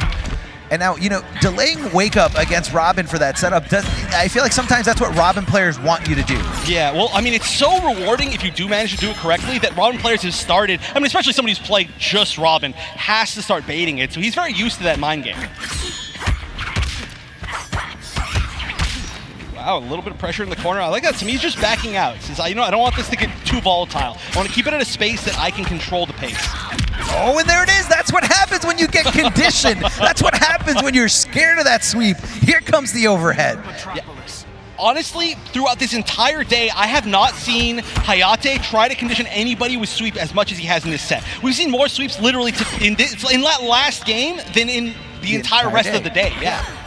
Definitely, and it could be a matchup-specific thing. It could be him playing to the player. Samij loves to adapt to situations. He loves to just take in that data and base his decisions on that. Yeah, but right now, it's working against him as Hayatei has a little bit of a life lead, but he's still got his first life bar, which is the most important thing, because any amount of life bar in your first life bar is a gigantic amount of life. There it is, Samij not letting him do it again. Birdarang in your face? No. We're stopping this right now. Never again. Oh, wow. Jumped right over that back 2. And what a whiff punish there by Samij. Jumping in, looking for something here. And Samij getting rid of that first health bar from Hayatei. Hayatei now has access to his clash. Access for, kind of reset button. But again, getting caught by throws. So many throws. I mean, it's so scary because, we saw the first game one of the first life bars being taken with that forward 3 bait for the throw tech. So sometimes you just got to take the throw. Oh, here comes the overhead, meter burning it, and I don't know if he's going to keep it clashable. No, yes, he does. Surprised this fight's not over? Your mediocrity is killing me. Yeah, but so much meter on both sides. All right, 3 and 2, 5 bars down the hole, and only about, 15% regain? Yeah, it's going to be 15% just because of one more bar that Samij bet. And, it's kind of like you can kind of anticipate what these players are going to bet. They always want to just hold on to one bar because they know that it gives them access to so much potential damage. Yeah, and I got to say, that was a really great way to stop that string right there. Hayatei did not get punished for the meter burn flip out, which is such a dangerous spot for Robins. Oh, wake up, assassin strike. Oh, no, he went underneath. Easy way or hard way? I choose my way. And an easy situation here for Hayatei. Definitely going to use that clash, reset the situation, and get 15% back. Tossing down that Birdarang. It's going to be retracted back to him if he needs it for a combo or just from a little bit of pressure there, just like you saw. He almost punished the flip out with it. Oh, the throw. Oh, we need to make every mix-up count here. Not sure why he didn't cancel into the flip. It should have been enough to at least just chip him out. Maybe, but maybe he was afraid that there was going to be some sort of bait on it right now. Wow, we're seeing Samij just backdash all the way across the screen. But, oh, that's so scary. I know. Oh, this is a huge opening. He's still by the background bounce, too. Nice flip out. That's going to prevent death, but this is now one hit. No clash available, no meter available. Oh, my God. Symige playing so patient, but the jump 3 air to air. You can't stop that, and we are tied up 1-1. And Hayatei making the adaptation, making the right adjustments that he needs for that situation. And I think, again, it's the conditioning that took him so far there, just making Symige afraid of the sweep. Not only that, the sweep hitting as the low, you know, the mix-up that you're not anticipating, but also a great tool to stop Catwoman's backdash, which I think out of her entire tool set has to be one of the strongest ones. Oh, absolutely. I mean, it's just great at controlling that little space she wants to be in. Plus, it's fast and safe. One of the only safe on-block sweeps. And there are a few, I guess. Oh, and there it is again, the overhead. Already starting off the game strong for Hayatei. He's going to get full corner carry into that hard knockdown safe jump. Very nice. Oh, no. And that's why he didn't go for that last game, because he knows Symige can expose that gap between the meter burn, between the regular uppercut and the meter burn part of it. Yeah, you were talking earlier about how some people may not have labbed enough against Scar, but I guarantee you everybody labbed enough against Hayatei. Oh, the little stagger there, the delay, it just was enough for Hayatei to say, oh wait, maybe I can move here, but I'm not watching my feet. You can't walk if you're blocking low. You just can't. It's true. I mean, lows are often used just like as a great tool to stop movement above everything else. Oh, good check, but if he did that one too, could have got the entire probably health bar, and there it is. This should be enough, I think. Oh, maybe not quite. Oh, but you know what? Just an uppercut on your wake up. It works. Escape that. Of crime fighting. All right, so this is very close to even, but now corner position is really good for Robin. He's going to get the sick conversion. Look at that, into a hard knockdown, but the interactable is going to get Symige out of there. Yeah, especially with the use of that bar, he wanted to just kind of ensure his escape, making sure his escape animation had some armor. I mean, it is so worth that meter, especially as Catwoman, who now already has full meter again. This is going perfectly. Quit embarrassing yourself. I mean, when you're getting comboed, you are building meter, so you know, that's really the case. So it's kind of like a good thing and a bad thing. Like, I have all this meter, but I have no life. Yeah, hey, at least you can spend a little bit of it to get some life back. And it's exactly what Symige did, but still doesn't have the life lead. Oh, but the throws. Is he going to throw again? He constantly does the double throws. It's ridiculous. Oh, and that's a beautiful confirm by Hayatei, but an unfortunate drop, not very unlike him. Yeah, well, the thing is that 4-3 is so hard to do right there, but he uses it because it catches, like, not only does it just do the combo, but it catches people doing the meter burn flips out of the air, and the back 3 does not. So he took the risk right there, assuming that maybe there was going to be a flip, or maybe he could just land it, but it's tough. Let me tell you, it's tough. Oh yeah, it's tough to really know exactly what your opponent's going to do, especially in a high-tense situation like this. Oh, that one! And there's the second throw of the round. You know, and I feel like Symige just like confirming off the fact that he hit him with that down one, was at frame advantage, and just went up for the throw. Yeah, so much about fighting games and Injustice in general is just about knowing how much your opponent is respecting you and disrespecting that. Now both these characters do have great range normals here. Catwoman more of the jumping too. She air escapes. She still lives, but Hayatei right behind that, ready to stop Symige. Oh, I don't know what happened right there. Symige got hit with the second hit. There was some sort of accident.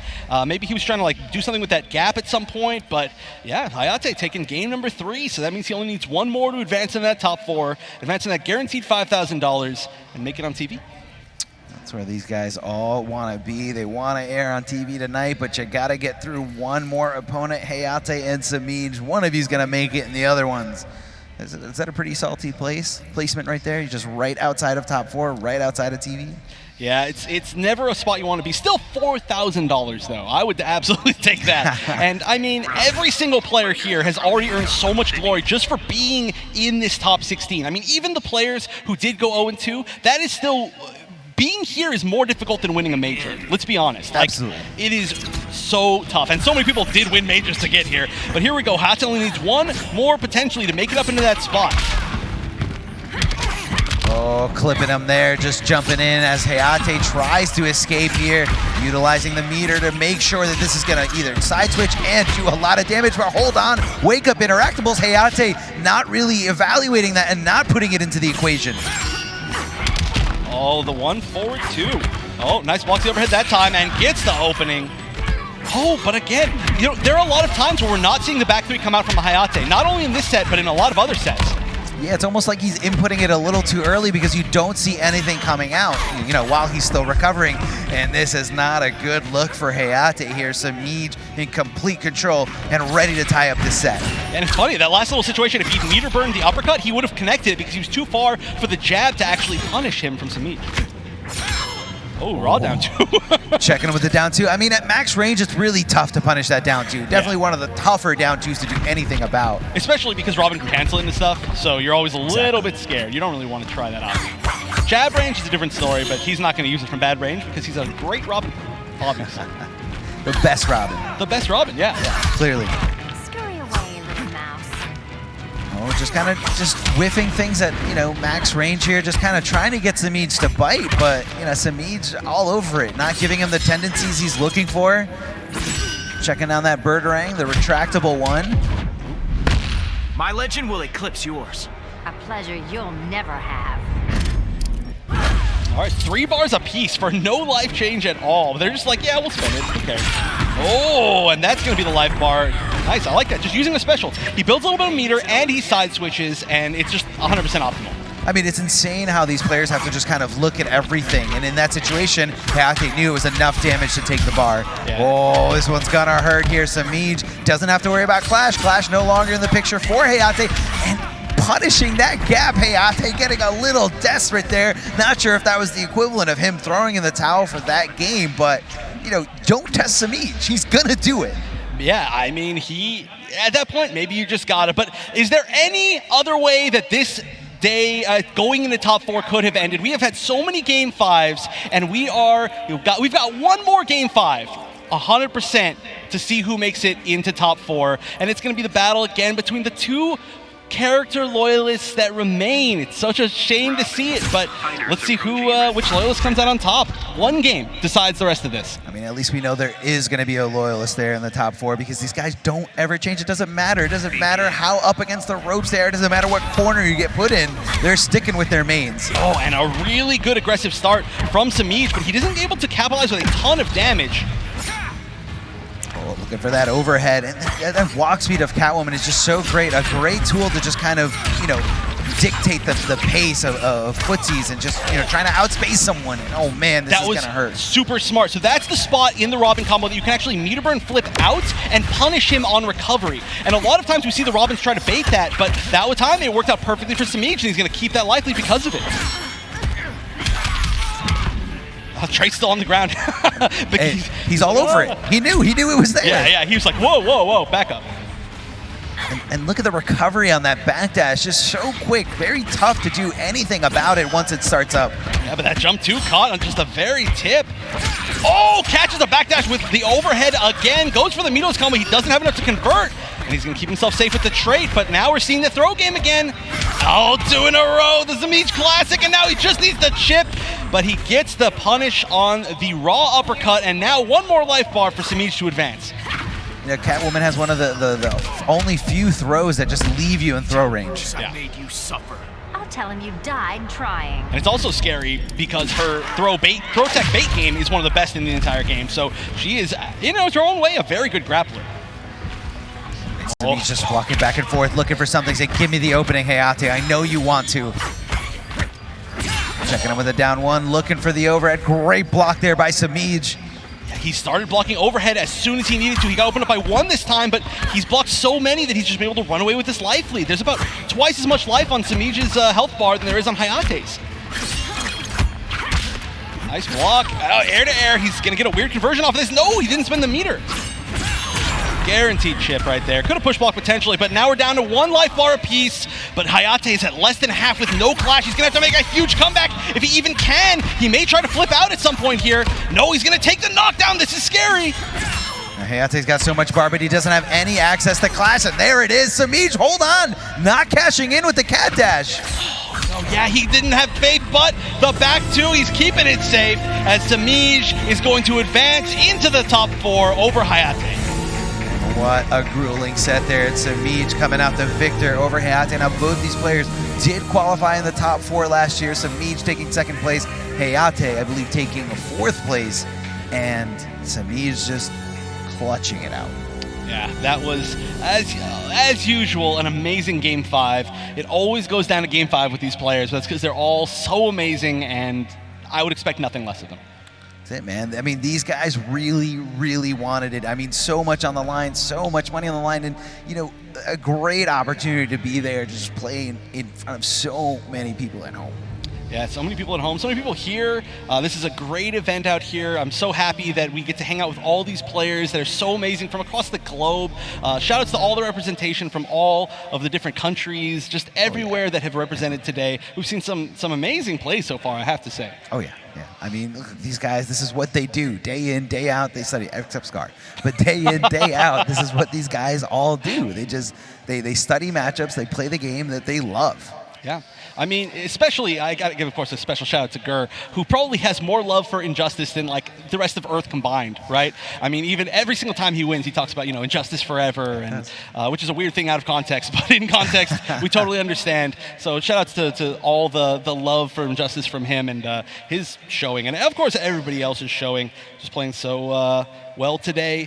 Who do you think, who are you saddest not to see in top 4? It's definitely Gur, just for the sheer fact that you just see how crushed he was in that moment. Yeah. And it hurt so bad. I mean, he did make it so far, and he had especially a 180 turnaround from last year, not being able to qualify at all in those top 16 spots. But here he is. He made it, got to play on the stream, got to play for so much money, and he's going home with a nice little, nice prize. Oh, yeah, very, very nice. I agree with Gur, of course, but I also would love to have seen George, the other George. Nothing but Georges. Yeah, all the Georges. We're just George fans, right? George in top 4. He's, of course, so amazing coming all the way out from South America. Yeah. But that's, I believe, it for us. So we're going to go back down to the floor with Joshua Gray. Let's see what he has to say. Thank you, gentlemen. Today has been highs and lows for all of our players. The emotions have been crazy out here in the live crowd, and I'm sure online, as we've seen a lot of people chime in, tune in, and also tweet using that hashtag InjusticeProSeries.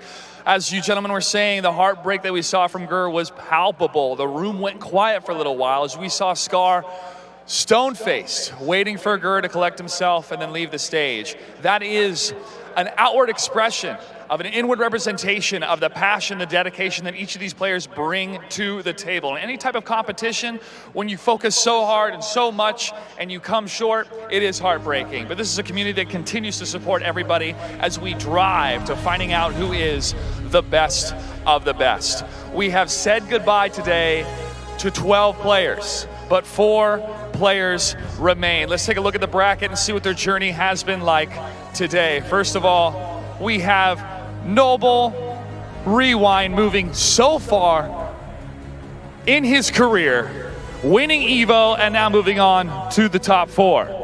SonicFox, the legend in the FGC, continues to dominate and has made it to the top 4. Scar, this gentleman has been through quite the reckoning, and now it's time for the redemption. Red Dead or Injustice 2. And finally, representing Florida for them Florida boys, Samij, playing as Catwoman, continuing to dominate in the Injustice 2 scene. These gentlemen have guaranteed to take home a couple $1,000s each, but every single match is going to be a money match as they move on to the first place prize of $40,000 and the crowning achievement of being the best Injustice 2 player in the world. We're going to take an extended break. These gentlemen get ready for the finals, which will be live on Disney XD, 8 o'clock Central Time, rebroadcast on ESPN2, and also live on Twitch. Until then, enjoy your break, get some food, get a drink, and we're going to crown ourselves a champion at 8 o'clock. Until then, stay tuned. All right.